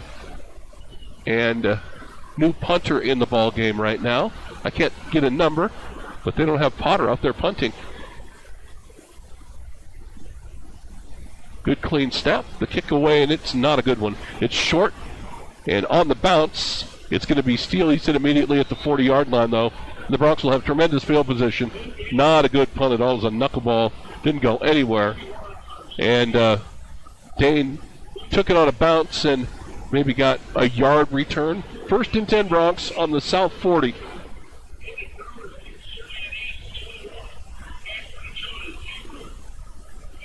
Cheyenne's putting a whooping on Natrona County tonight. All the other games are close. Other than this one's not close, but 21-0 Cheyenne's the last score we got. That game is in Casper. 1st and 10 Bronx from the South 40, leading it 34-7. Going to come out throwing underneath. It's going to be caught by Steele, and Dane will take it to about the 32-yard line. A gain of about 8 or 9. Actually, they might give him the 31. About 32-yard line, gain of 8 on the play. Short passing game has been pretty good for the Bronx tonight.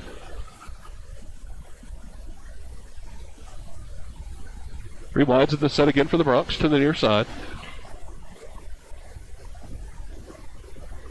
2nd and 2. Give it to Grooms. Tearing up the middle. Gets hit, but we'll have enough for the first down. Plenty for the first down as he's driven back. Got the ball to about the 28-yard line, then was driven back. So Taryn Grooms getting some carries here.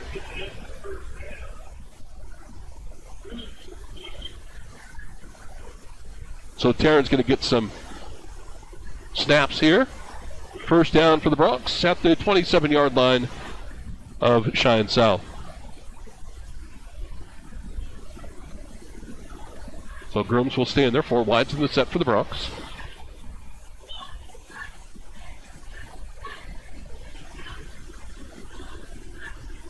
Kentner will come in motion in the backfield. And it'll be the quarterback Gilbertson keeping it and loses a yard. If number 5's out there, I think he can run that play. They ran it twice effectively. One was for a short touchdown. Where they run that play, that zone read. Number 5's in there, you can maybe do that, but if he's on the sidelines, it's going to be tough to sell that to the defense. So a loss on the play, 2nd and 11 coming for the Bronx. At the 28-yard line of Cheyenne South. 34-7 Bronx lead on the range scoreboard. And Gilbertson rolling left. Gets the ball to Kettner at the 20, at the 15, 10, 5, and going to be knocked out of bounds.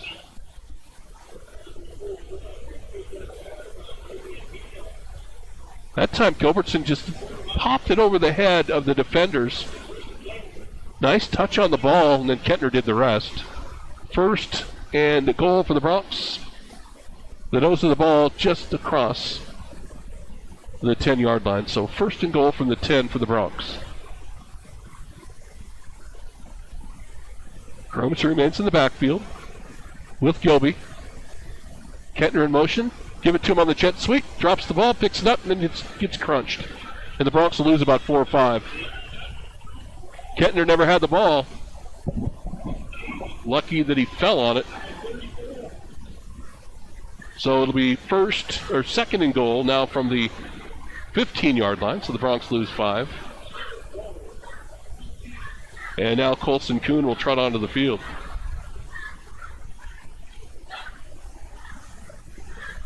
So 2nd and 15 for the Bronx. Or 2nd and goal, 2nd and goal from the 15-yard line is what I meant to say.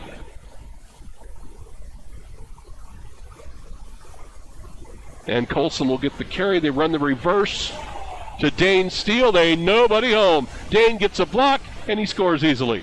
And a penalty flag is down. I think we're going to get holding at about the 2-yard line. I mean, they ran that reverse. Kuhn tossed it to Steele, and there was nobody out there. Holding it against the Bronx at about the 2-yard line. Boy, the Bronx have been penalized big tonight. Ooh.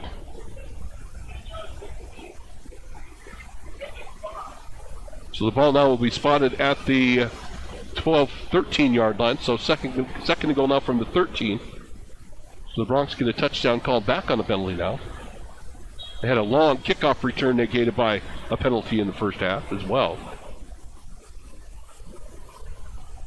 You erase those penalties, this is blowout city.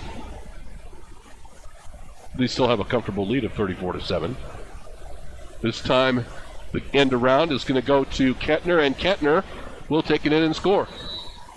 So Matt Kettner gets the jet sweep and scores this time, and the Sheridan Bronx get that touchdown. They had to work for it, but they got it done. And now the Bronx lead 40-7 as Kettner gets the 13-yard run with 6:16 to go in the third quarter. And now Kuhn will try to make it a 41-7 ball game with the point after. Kick is up. Kick is right down Main Street. 6:16 to play third quarter. On the range scoreboard, Sheridan 41, Cheyenne South nothing. You're listening to Bronx Football on KWYO, 106.9 FM, and our live web stream at SheridanMedia.com. Prime Rib Brunch at the Ramada Plaza by Wyndham is in Sheridan every Sunday from 9 a.m. till 2 p.m. In addition to succulent, grade A choice prime rib, you'll enjoy plenty of breakfast entrees, brunch side dishes, and desserts. Adults are $26, seniors $20, kids 6 to 11 are $15, and kids 5 and under are free. No reservations necessary. Just show up every Sunday for the Prime Rib Brunch from 9 till 2 at the Ramada Plaza in Sheridan. This is State Senator Dave Kinski, and you're listening to Sheridan Media Sports. Welcome back, everybody. With the Bronx stick another one in. That took a while. Kind of got going backwards. A couple of good defensive plays by Cheyenne South. Penalty here and there. And Matthew Kettner got it in from 13 yards out. 41-7 Bronx.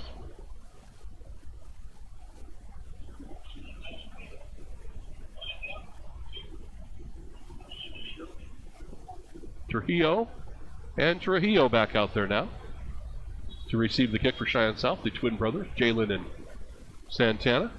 And this will be Santana from the 10. 20, 25, and dropped at about the 30-yard line. On the tackle for the Bronx on that play was Colin Custis, the junior, making the hit. And they're going to say he did get the 30-yard line. So 1st and 10 for Cheyenne South on their own 30-yard line as they start this drive with 5:49 to play, third quarter. 41-7 Bronx.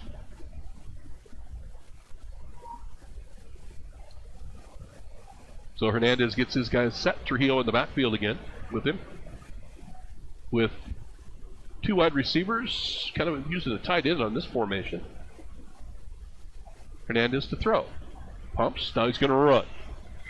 They close on him in a hurry. Dane Steele forces him out of bounds. He might have got a yard or two. That'll be about it. But Dane, again, good closing speed. Great closing speed. A gain of 1, 2nd and 9.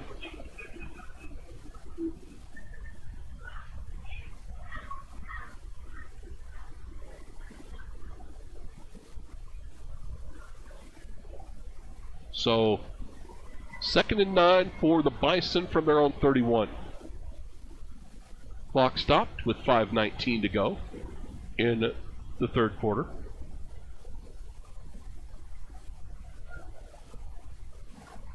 This time Trujillo cuts back in the middle, and he is hit in the hole and driven back. Oh my goodness. Taryn Grimm's a pretty good wrestler. You look at the replay of that bad boy, that was a double leg smack, drive you backwards, gain of 1. Great hit, got him low, and great technique. His wrestling coach, Tyson Shadow, would have been proud of that.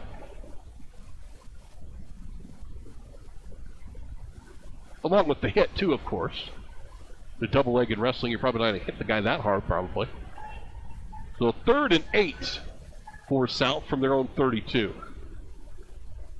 Hernandez to throw again. Bubble screen, tipped at the line of scrimmage, and it's going to be a live ball. No, they're going to call it incomplete. The ball tipped. I'm trying to get that Bronx number, I think. Now I'm pretty sure it was Peyton Jack, the junior, tipped that little bubble screen out there. The receiver dove on it, as he should, because you never know if it's backwards or not. And now 4th and 8 for Cheyenne South, and they will punt.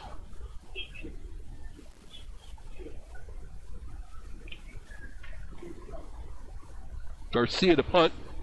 His first attempt tonight was not a good one. And good clean snap, kick away, a little bit better punt. And it's going to be Dane Steele cutting to the far side of the field.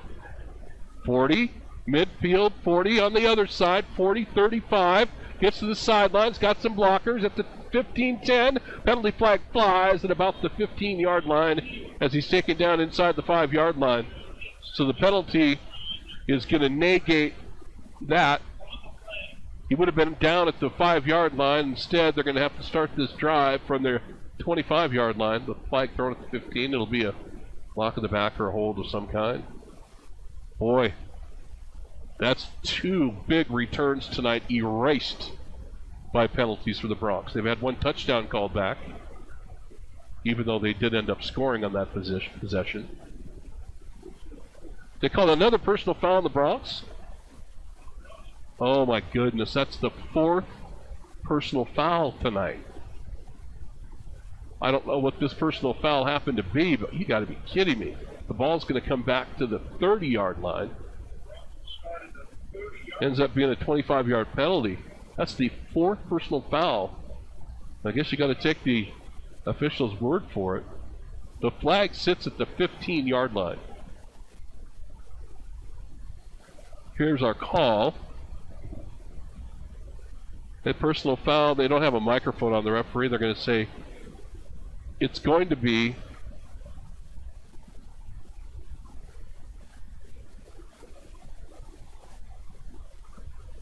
Cheyenne East football or Cheyenne South football. It is. Cheyenne South's going to get a first down out of this. You got to be kidding.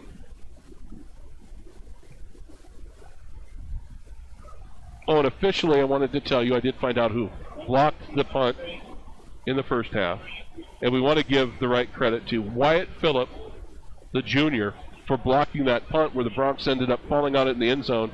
There were so many players on the ball. This is Dr. Michelle Meehan, and you're listening to Sheridan Media Sports. Who got the stop, or who got the touchdown. But there's like 6 guys on top of the ball. But it was Wyatt Phillip. Want to make sure I get that corrected. We have an injured Bison player down on the field. And they're taking a look at him right now. Again, it will be...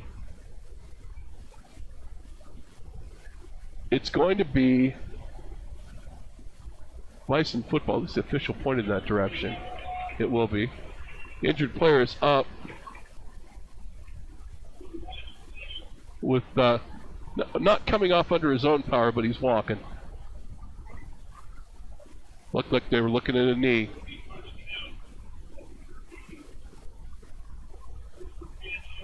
So the Bronx will have the ball. The official pointed in the wrong direction. I'm sorry. He pointed in the wrong direction, and the Bronx are going to go like this. Darren Davidson, for the first time, will take snaps for the Bronx in a varsity game. Taryn Groom's in the backfield with him. And we got a flag, busted play. We got, I don't know what we got going. Total. The ball never got snapped. The ball never got snapped, and they'll move it back 5 more. So all of a sudden, the Bronx did have the ball at the 5-yard line. Now they have it at the 43-yard line. 1st and 15. The ball never got snapped. We had bodies moving all over the place. Motion penalty. They're going to run the same play and give it to Grooms running left, and he will lose 2 yards.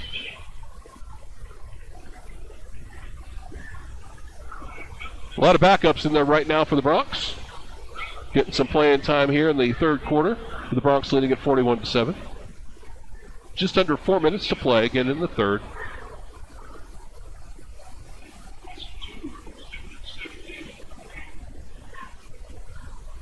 So 2nd down and 17 for the Bronx. Also in there in the backfield right now is a blocker is Custis. Ball back to the 45-yard line. Grooms again, this time better yardage, and Terrell will break some tackles and take it to the 35. So at least it'll be 3rd and about 7. So he's able to pick up some of the penalty yardages, or yardage anyway. 3rd and 7 coming for the Bronx from the Bison 35. As we approach the 3-minute mark of this third quarter on the range scoreboard.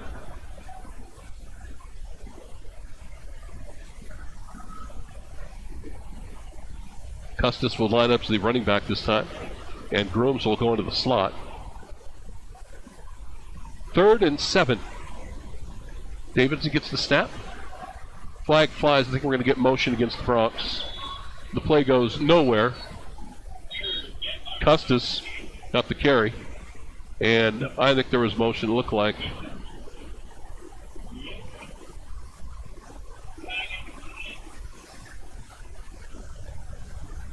It will be a false start. Something you can just see somebody was moving. I think the running back may have started early. So decline it, right? It'll be 4th and 7.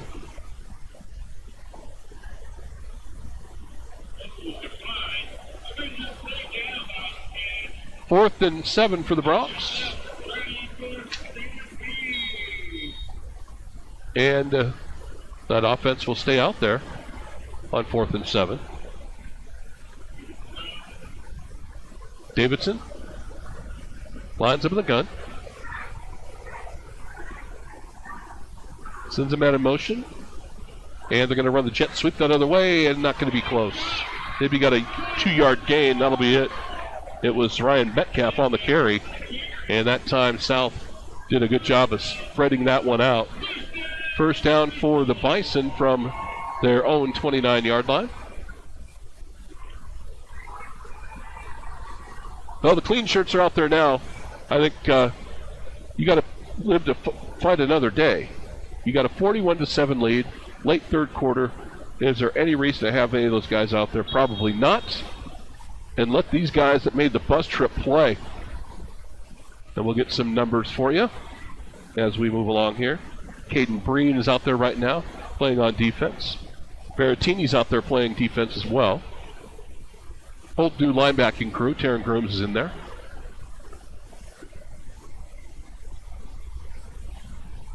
Hernandez is going to keep it himself, quarterback. And he'll pick up about 3-4 yards maybe over the right side.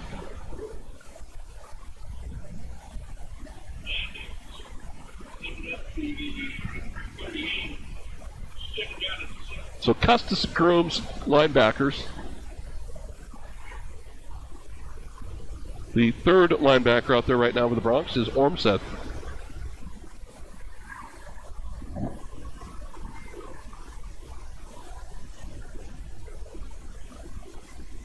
Second and 6 for the Bison at their own 38 with under 2 to go in the third.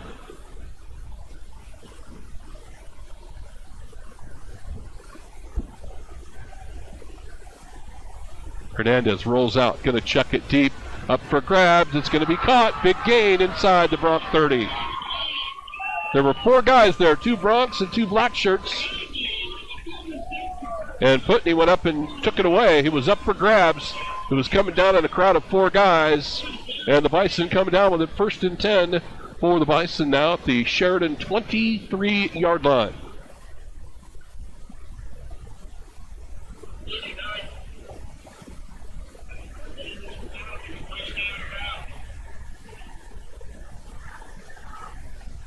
So 1st and 10 for the Bison out the Sheridan 23-yard line.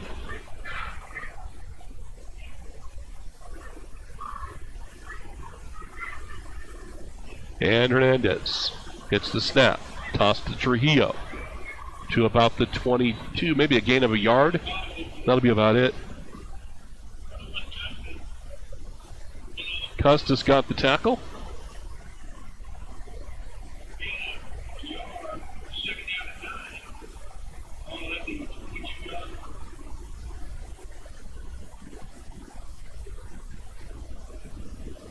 Clock continues to run now. This might be, if we get a playoff here, the final play of the third quarter. 41-7 Bronx right now leading it. And the Bison, boy, they huddle up and they take quite a while in that huddle. They're going to break the huddle, see if they get it off. Hernandez lines up. 3 wides, 4 wides in the set. 2nd and 9. Going to throw it. Scrambles, gets hit, and will be dropped for no gain. And that will end the third quarter as we go to the fourth on the range scoreboard. It is Sheridan 41, Cheyenne South 7. You're listening to Bronx Football on KWYO, 106.9 FM, and our live video web stream, SheridanMedia.com. Wyoming Corporate Office is the trusted business choice behind thousands of businesses. Whether it's business formation, payroll, corporate paperwork, mail scanning service, or small business phone service, Wyoming Corporate Office powers over 100,000 businesses worldwide and locally. This makes Wyoming Corporate Office the state's largest business-to-business service provider, located right here in Sheridan, Wyoming. If you're drowning in corporate paperwork looking for someone with an unmatched experience that cares and wants to be your partner in making your business successful, trust that Wyoming Corporate Office can help you focus on what makes your business tick. Learn more today by visiting WyomingCorporateOffice.com. This is Dr. Michelle Meehan, and you're listening to Sheridan Media Sports. Welcome back, everybody, as we go to break. Coming out of the break, excuse me. Go to the fourth quarter, what I meant to say. The Cheyenne South Bison threatening to score. Again, the backups in there, looks like the starters, or most of them, have the rest of the night off with a 41-7 lead. Why not? Like I say, they practiced too. They made the bus trip down here. If they get a chance, get them some snaps. You got to be. It's all about building depth right now. So these guys need snaps because in the next several weeks, going to need everybody. When this schedule really gets tough here after week 4, it's going to be tough. So we're waiting for the Bison to come out on the field. They will have it 3rd and 8 from the Bronx 21. 3rd and 8 from the Bronx 21.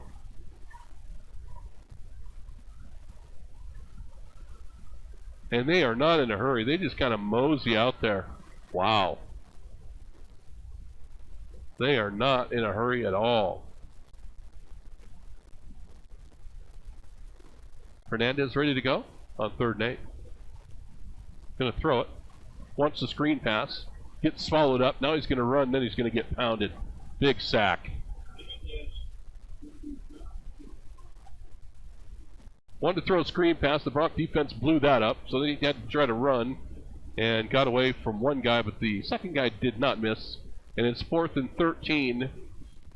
Looks like we're going to get a field goal attempt. Be about a 40-yarder. They're going to send Potter out there, the place kicker.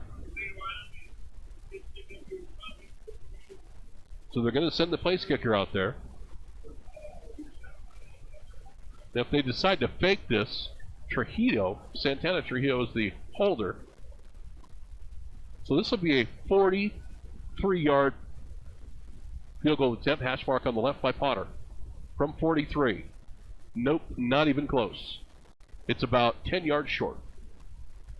So the Bronx defense holds, force a missed field goal after they turn it over on downs, and the Bronx will get the ball right back with 11 minutes to play in the 4th quarter. 41-7 Bronx. So the defense did their job, force a field goal that was not close.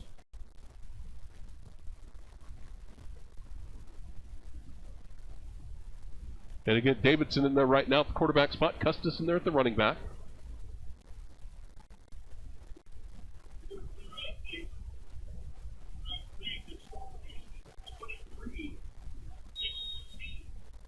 From the 20-yard line on 1st down. Again, Davidson the quarterback. Custis in there at the running back spot. And Davidson will throw. Bubble screen. It's going to be caught out there. Didn't see who got. They're going to say, no, I think it hit the ground. Yep, going to call it back. Hit the ground. It was Ryan Metcalf. The ball a little short. And they're going to blow that dead.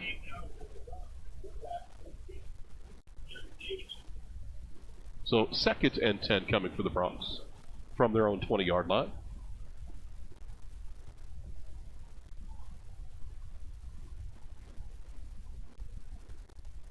In there right now, one of the wide receiver spots, Henry Schaefer is in there.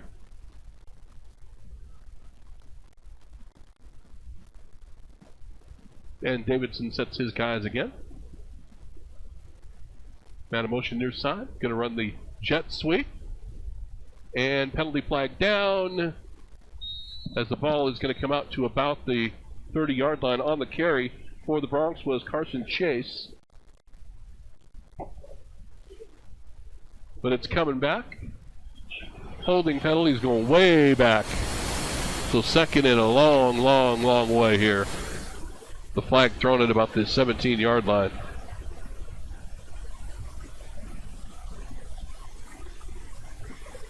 Penalties all night long on the Bronx. Lots of big ones. A kickoff return and a punt return were taken away because of penalties tonight.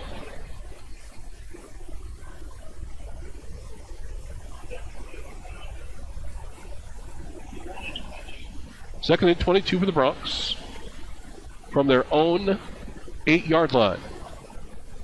Snap gets away from Davidson. He'll cover it at the 1-yard line.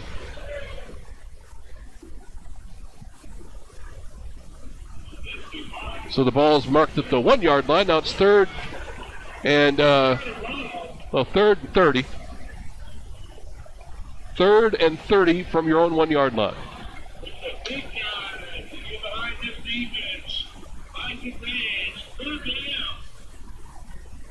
Bronx again, 4 fumbles tonight. They haven't lost any.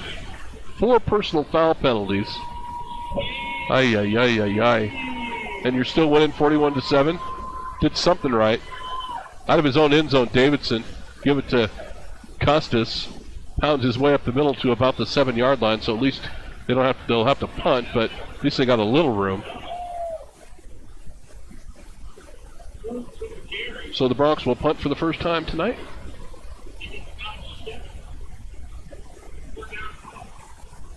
And Colson Kuhn will trot back out on the field. I'm sure the coaches would have loved it if he was not coming back onto the field tonight. So he's going to have to punt out of his own end zone. He goes back deep to receive the punt.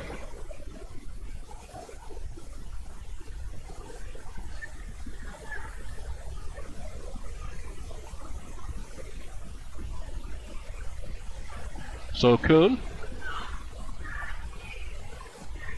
High snap, but he hauls it in and gets the kick away. High, short end over and kick. Not returnable. It takes a big south bounce, though. Bounces all the way back to the 31-yard line.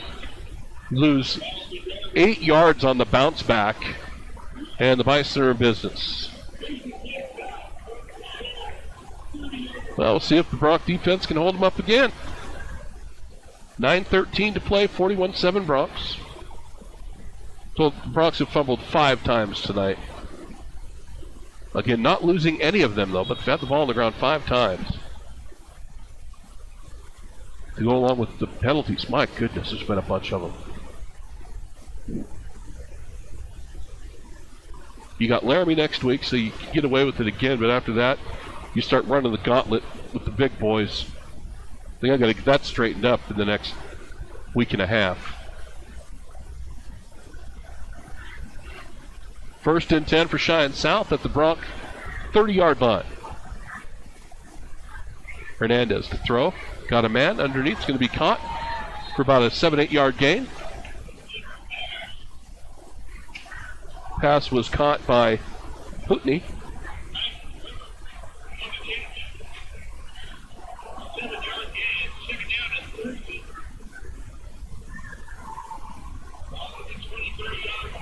Gain of 7. 2nd and 3 coming for South from the Bronx 23.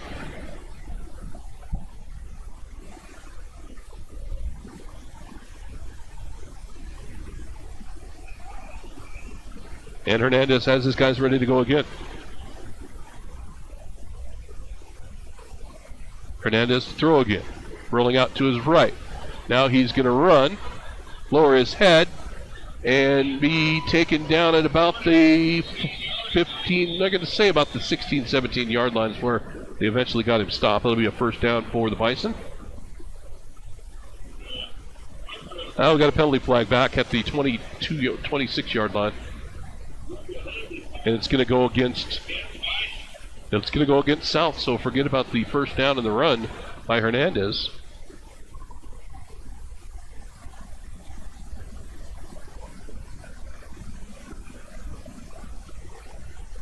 Holding will be the call. The ball spotted back at the 37-yard line. 2nd and 17 for South from the Bronx 37. So now the Bison going backwards. Both teams have had issues here in the fourth quarter going the wrong direction.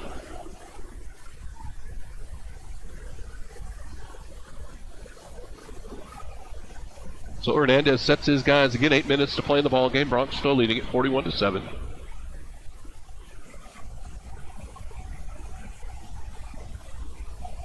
Now play comes in from the sidelines.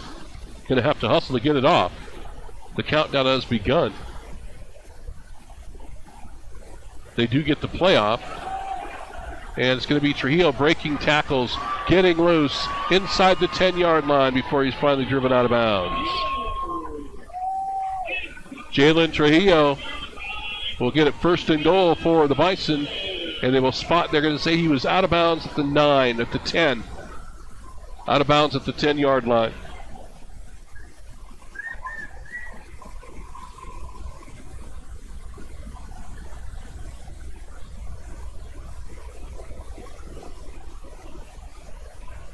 So 1st and goal for the Bison at the Bronx 10 with 7.5 minutes to play in the ball game.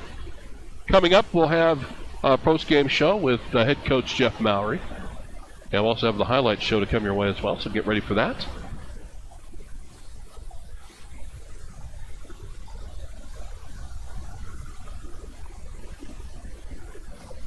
And the give. Up the middle, Trujillo again to about the 5.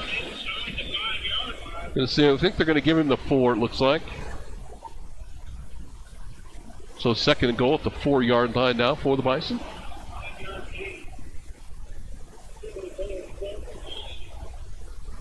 So the ball rests at the 4. Approaching 7 minutes to play.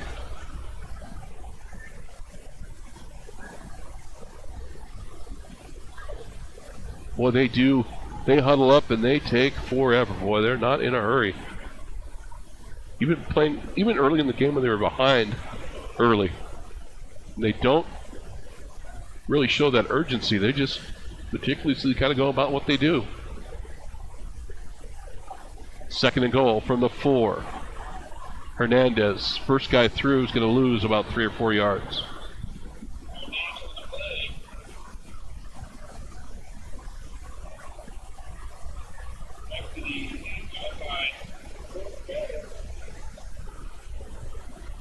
So 3rd and goal, back at the 8-yard line now for the Bison.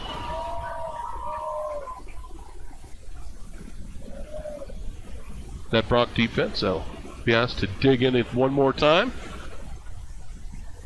Last time the Bison got in this area, the Brock started to get really stiffened up and forced them to kick a field goal, which they missed. See if they can keep them out again here. 3rd and goal from the 8-yard line.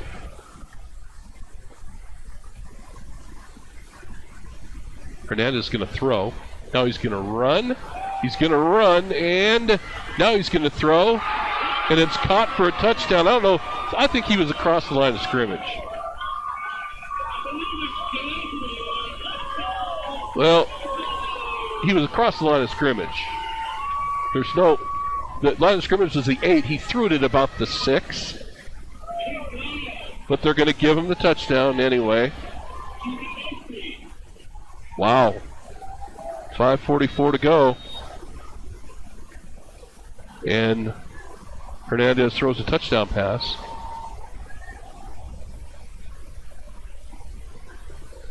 And the extra point is good. 5:44 to go. 41-14 Bronx. You listen to Bronx Football, KWYO, and 106.9 FM.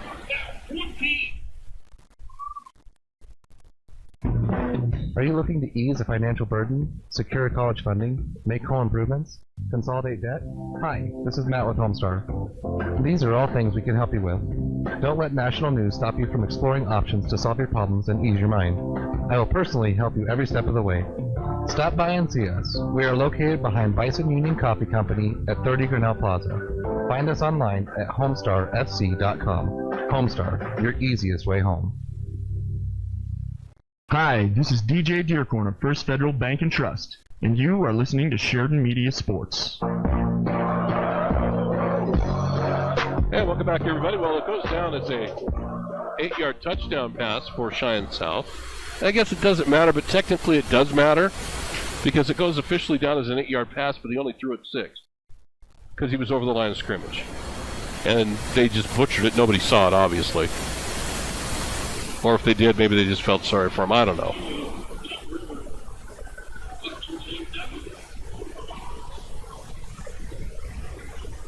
So,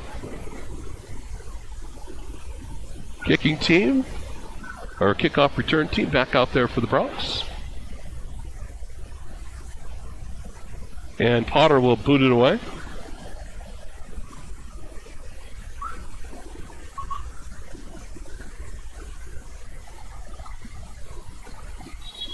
So Potter ready to boot it away.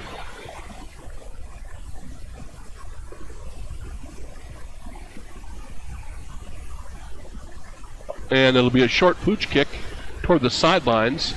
And it will be picked up and taken out of bounds by Colin Custis. Good play by Colin. Don't take chances with a live ball. It bounced at the 20. Custis came over. You know, if you think it's going to go out of bounds, it probably isn't. And he did the right thing and just grabbed it and just jumped out of bounds with it. Smart play. 1st and 10 Bronx from their own 19-yard line. Again, the backup's in there. Darren Davidson's played the last. This will be his 3rd series with 5:41 to go in the ball game. 41-14 Bronx lead on the range scoreboard. Custis in there is the running back at the running back spot, and Davidson ready to go.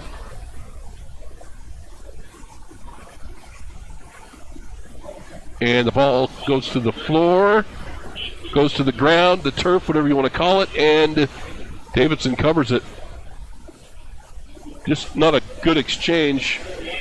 Wanted to give that ball to Ryan Metcalf, and the ball ended up popping out. And the Bronx lose 4 yards. But Davidson able to cover it. 6 balls on the ground tonight for the Bronx. and they haven't lost any of them.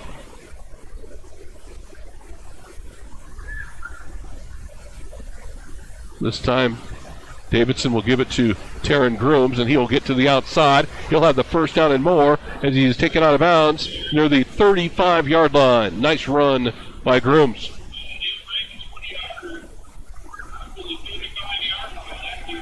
First and 10 for the Broncs on the great run by Grooms to the 35-yard line. So first and 10 Broncs on their own 35, under 5 to go. This was decided early. Just not a good, crisp ball game at all by the Broncs tonight. Lots of penalties and, again, putting the ball on the ground all night long. This time Davidson will run that zone read. He'll keep it up the middle and got a couple as he was driven back.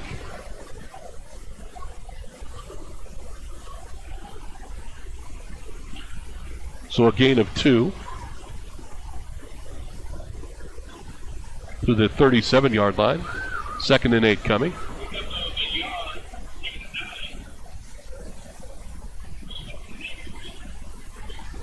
So second and 8.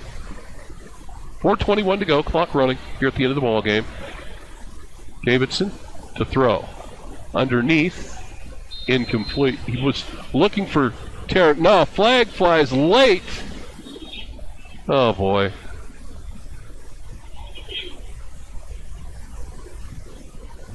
That's not going to be a good one on somebody. Somebody said something or threw a flipper or something.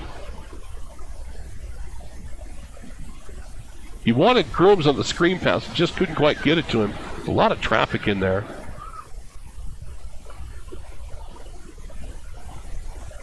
Penalty? I don't know. You know, they're going to call it against. It's a penalty against the Broncs, and it's ineligible downfield. It's a screen pass. It is. The penalty was thrown after the play was over by about 2 seconds. So I thought they were going to get somebody for a personal foul, because that's usually when those flags fly, especially the way the dude threw it.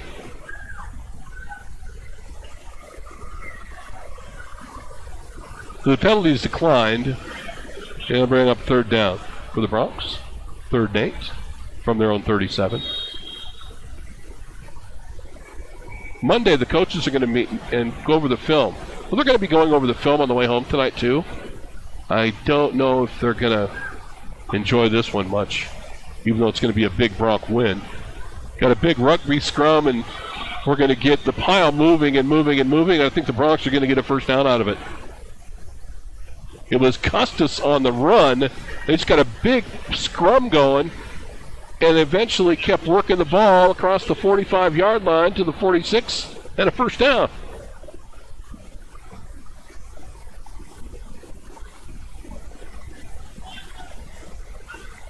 So 41-14 Broncs lead, under 4 to go now. First and 10 for the Broncs on their 46-yard line.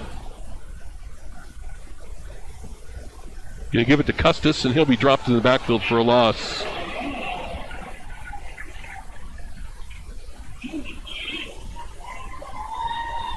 Loss of 4 on the play, back to the 41-yard line.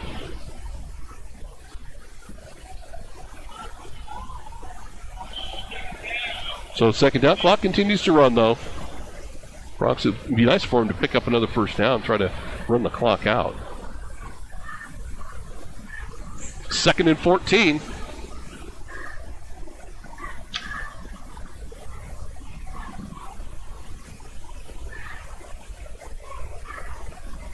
And the give. This time to Grooms. Busts it. He's got the first down and a bunch more. And he'll hammer his way all the way down to the 34-yard line of Cheyenne South. Great run by Taryn.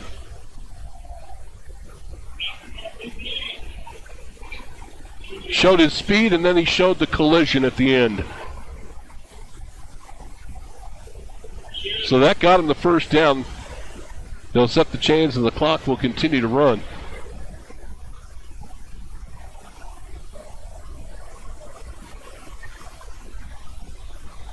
Kelton Crow in the ball game right now as a running back. First and 10 Bronx on the 35-yard line of Cheyenne South. 2.5 to go on the clock rolling. Again, Jeff Bowery will join us on the post-game show coming up. And the give is going to go to Crow up the middle for about 4 yards. Again, stick around. Coming up, we've got the post-game show with head coach Jeff Bowery, then the highlight show to come your way.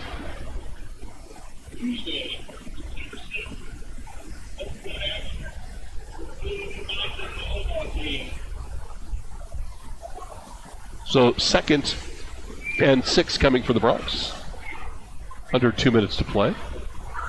Give it to Crow again. Big hole up the middle and another first down inside the 25. Let's smash it right up the middle again to the 24-yard line.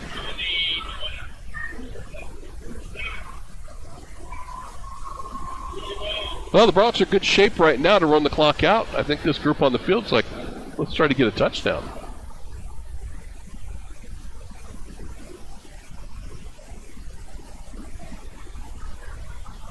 Davidson ready to go again. Gets the snap. It's Crow again. Has to break a tackle. Another tackle. Still on his feet. Taken down near the 20. Great run. There was not a ton of yards, maybe 3, but he made two guys had him dead to rights. He got away from both of them. Nice run. Gain of 3, 2nd and 7 coming for the Bronx. Ball at the gain of about 4.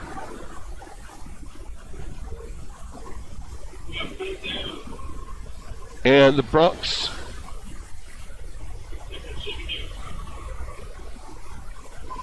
bring the starters back in for victory formation. And it'll be Gilbertson to take a knee. Again, this stuff is practiced. You don't mess around with it. So when it's victory formation time, and that's going to do it. Kneel once, don't got to snap it again. Handshakes all around by the players. And that's the only thing that's left to do, get in the handshake line. And the Sheridan Bronx win it tonight by a final score on the Range scoreboard of 41-14. Again, Jeff Bowery coming up on the post-game show. So stick around for that. Also have the highlight show to come your way as well. 41-14, your final score. Get a break, back with more right after this. You're listening to Bronx Football on KWYO 106.4 FM. At Black Hills Orthopedic and Spine Center of Wyoming, they are proud to welcome fellowship-trained sports medicine surgeon Dr. Daniel Lichty to their world-class team. Whether you're an athlete or wanting to continue your active lifestyle, Dr. Lichty proudly offers a full spectrum of bone, joint, and muscle care to help you stay strong. Visit BHOSC.com to learn more. Black Hills Orthopedic and Spine Center of Wyoming, specializing in what moves you, now open in Sheridan. The Wyoming Way.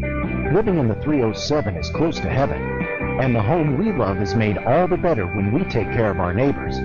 When you bank with the Bank of Sheridan, your money stays here, working in our community as hard as you do. We offer great rates and service, and all loan decisions are made locally. You work hard out there. Let us do the same for you. Stop by today and experience the local difference. It's the Wyoming Way. BuffaloFed.Bank. Member FDIC, Equal Housing Lender. Chris Hayden with Hammer Chevrolet, the official first day of fall, September 22nd. That means hunting, travel time with the kids. Make sure your vehicle's tires are in good shape. Bob, bring your vehicle in and we'll help you select the right tires from a host of top tire brands. All our tires come with our price matching guarantee. Provide us with a better price at the time of purchase, we'll match it. If you find a better price within 30 days of purchase, we'll refund the difference. That's how confident we are. You can't beat our tire prices. Call or go online, hammerchevy.com to schedule your appointment, 107 East Alger. Oh boy, I can't think of anyone that doesn't like pizza, except maybe 1 or 2 finicky Italians. But for the rest of us, Farmers Co-op is cooking up new personal pan pizzas Monday through Saturday in the deli shop. Breakfast pizzas, pepperoni pizzas, combo pizzas, or just plain cheese pizzas. You can't go wrong at just $3.99 plus tax. Heck, at that price, you can try them all. Personal pan pizza at Farmers Co-op Convenience Store, owned by those they serve at 1450 Coffeen Avenue right here in Sheridan.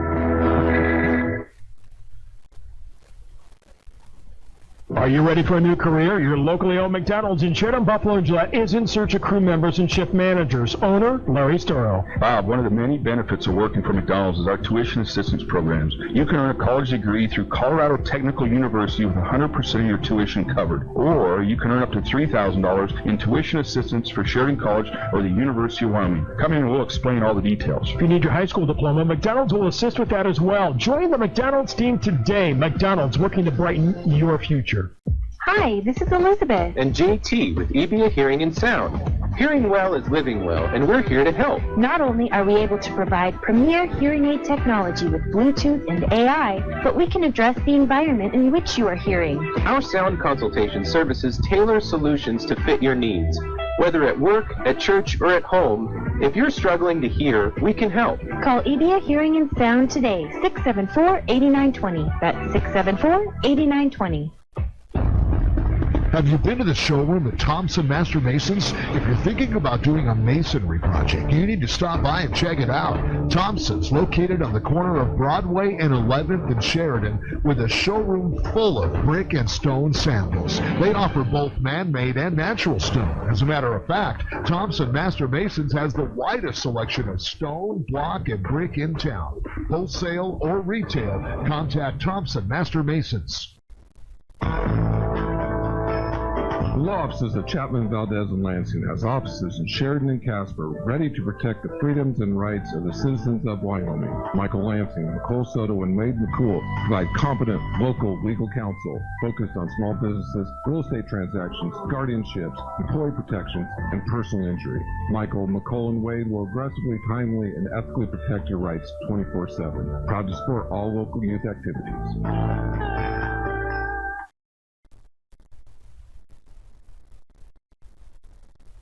This is Troy Baker with Hammer Chevrolet, and you're listening to Sheridan Media Sports.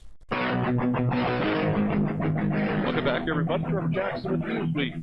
Get ready for the post-game show. We'll have head coach Jeff Mowry joining us in a few moments as they just broke up their huddle on the field. And then Bronx back at home next week. Laramie comes to town. And so a little home cooking next week for the Bronx. And we'll get into the break and come back and get ready for the post-game show. You're listening to Bronx Football on KWYO 106.9 FM and our live web stream, Sheridan Media. One season, 2 halves, 4 quarters, 1 halftime, 1 final whistle.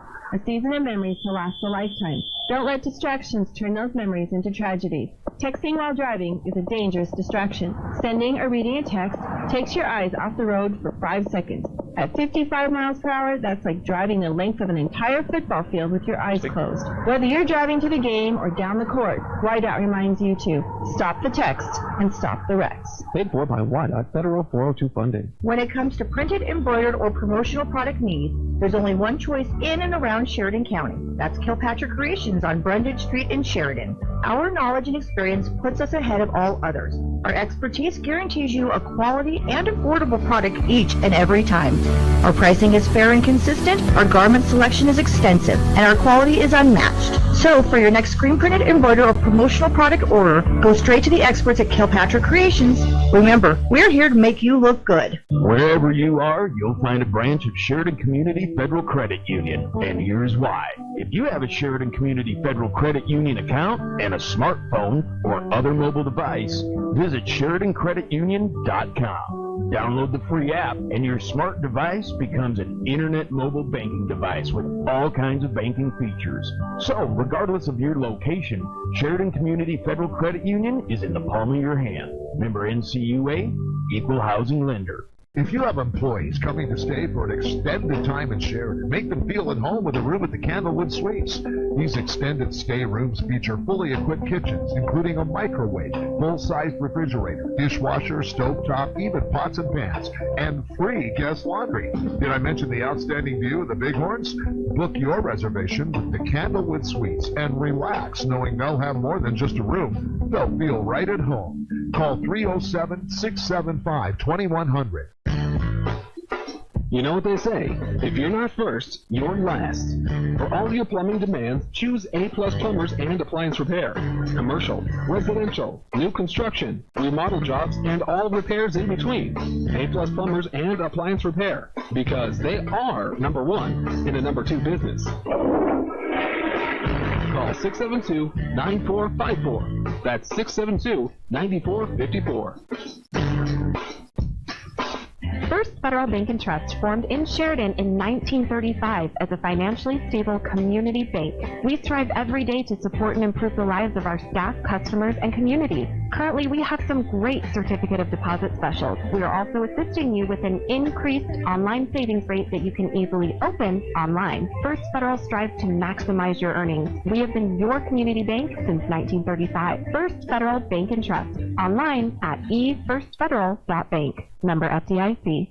Take advantage of Jeep Adventure Days this month at Sheridan Motors. From the open road to the Bighorn Mountains, Jeep is always ready for the ride. Visit Sheridan Motors at 3270 Rents Drive and check out our all-new Jeep inventory, accessories, gifts, and more. Premium 2022 Jeep vehicles are in stock now, with even more coming soon, so don't miss out. Excellent financing and special incentives may be available to those who qualify. Come see what Jeep Adventure Days is all about at Sheridan Motors. Why be a nameless face at the big box stores when you can visit us at Hospital Pharmacy? Hi, this is Mandolin Meyer. At Hospital Pharmacy, we get to know our customers and their health needs. Keep all your prescriptions in one place with a pharmacist that knows and cares about you. Visit your hometown, family-owned pharmacy at two great locations. Hometown Pharmacy, hometown care at Hospital Pharmacy West. This is the First Federal postgame show.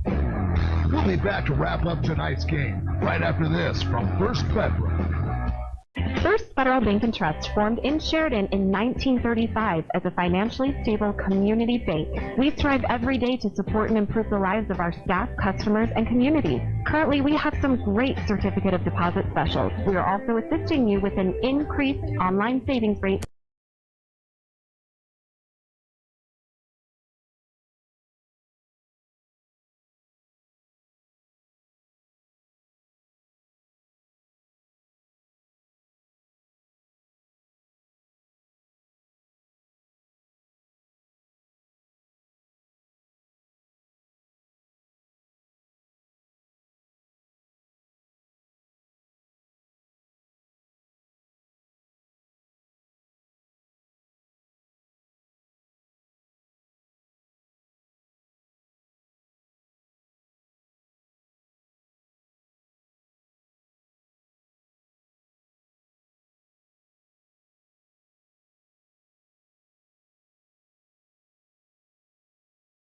Out there at Colson, and he breaks one free, and that was good to see, and a better way to start than a frustrating line with one like we've had before. You know, the thing about it was tough about this. It was never in doubt, but boy, lots of penalties. Put the ball on the ground 5 or 6 times. Didn't lose any of those fumbles, but man, just not sharp. No, you're exactly right, Trevor. Not sharp. You know, we finally get our special teams. We get a punt block on their first defense or our first defensive series and score there. So we're up 14-0, and it's like we kind of just relaxed and thought, oh, that was pretty good. We've got to learn how to finish. We get an opportunity for a big kick return, gets called back from a personal foul, which we've preached all week, and we've got to be better listeners, and we've got to execute cleaner. And the same thing happens on our punt return. We get one out in the open, and I don't know if they're just thinking they got to do too much or what. We've got to evaluate that and film it. We've got to clean those things up. And like you said, can't put the ball on the ground like we did tonight. But it's a win, and now you just get rid of this, erase it, and get ready for Laramie next week. Yep, you're exactly right, Trevor. I think we've done some things better from week 1, but we'll evaluate and film, and we've got to continue to grow. This is not a week 2 a week 3 where we can just let the pedal off. We've got to go. We've got Laramie next week, and then we start the gauntlet. We've got to continue to get better. Great, thanks, Jeff. Thanks, Trevor. So there you have it. Comments from head coach Jeff Mowry. Again, the Bronx win this one. Laramie at home next week again in week number 3. We'll get a break and come back with more and get ready for the highlight show right after this. Projects are complex and full of communication hurdles. WWC Engineering is a multidisciplinary engineering firm that's been serving the Rocky Mountain region since 1980. WWC's range of consulting services is broad and employs an exceptional staff that has worked on a multitude of conservation district and water resource projects, giving them the experience from ground and surface water rights to irrigation and stream restoration. WWC Engineering. Call 672-0761 or visit them at wwcengineering.com. If you're looking for a new bank, we're looking forward to serving you. Hi, this is Nicole Christensen from First Bank of Wyoming. We have a simple promise here, to help our neighbors be financially stronger tomorrow than they are today. We're devoted to keeping that promise because we care deeply about this community, and we want to see it thrive. Let us show you what we mean. Stop by our office at 1470 Sugarland Drive, Suite 2 today. First Bank of Wyoming, Division of Glacier Bank, member FDIC.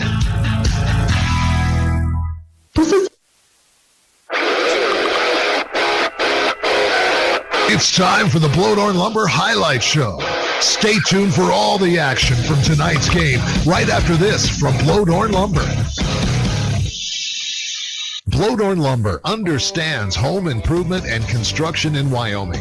After all, as a Wyoming-based business, Blowdorn Lumber's been serving Sheridan for over 60 years. Heck, the Blowdorn Lumber Sheridan staff has a combined 150-plus years of knowledge. They put that to work for you every day. Have questions about your home project, new construction, or tools? Well, stop by Blowdorn Lumber in Sheridan. They're always happy to help you out. Blowdorn Lumber, serving Sheridan since 1957. Welcome back, everybody. We go to the highlights. Again, the Sheridan Broncs got off to a great start, scoring 3 times in the first quarter. The first touchdown came a minute and a half into the ball game. Gilbertson hit Kuhn on a 75-yard catch and a run for the touchdown. It was 7-0 Broncs. Empty the backfield. Kuhn will line up as a receiver on the slot far side. And Gilbertson's going to throw, and he gets it to Colson. He breaks the tackle, gets moved on the sideline, and a big gainer across midfield. Got a chance to go. This is going to be a Bronx touchdown. He can stay on his feet, and he does. Touchdown, Sheridan. Got it out of the flat to Kuhn, and he did the rest. And so 7-0 at that point. Then the Broncs blocked a punt with on the next possession, blocked a punt, and that was blocked by Wyatt Phillip.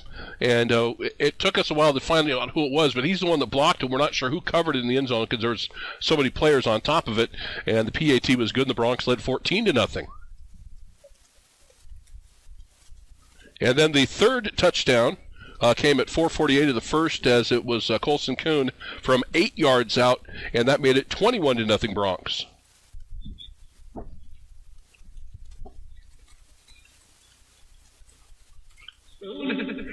Colson rumbles toward the goal line and fouls his way.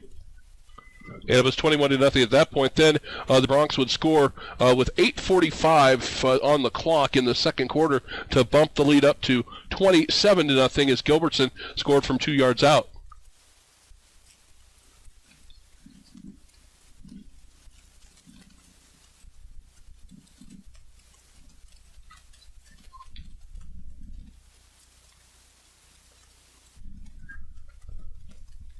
And the next touchdown was from Cheyenne South. Hernandez hit Trujillo on a 69-yard bomb. The PAT was good, and the Broncs, it was a 27-7 lead at that point. But the Broncs would get a late score, as it was Colson Kuhn throwing a screen pass to Matthew Kentner, and he went from 52 yards out to make it 34-7.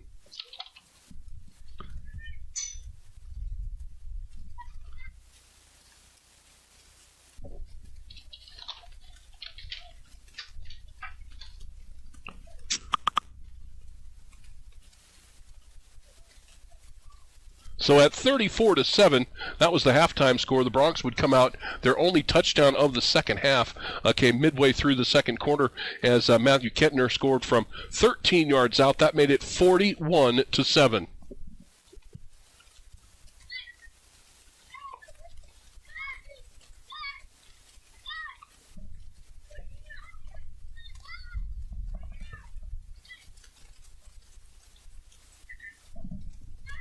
And that would be the final touchdown for the Broncs of the night, 41 points. The Bison would get a late touchdown in the fourth quarter, and that was our final score, 41-14. And again, The Bronx, again, win big. It wasn't a work of art, but you're going to take it, and you're just going to try to get better and host Laramie next week. And that'll be next Friday night at 6 o'clock. That's going to wrap it up from here, everybody. Thank you so much for joining us on our live video web stream and also on 1410 KWYO and 106.9 FM. And also tomorrow, Wyoming Cowboy Football, 1:30 tomorrow afternoon. We'll have it on KWYO and 106.9 FM. From the First Northern Bank Studio, classic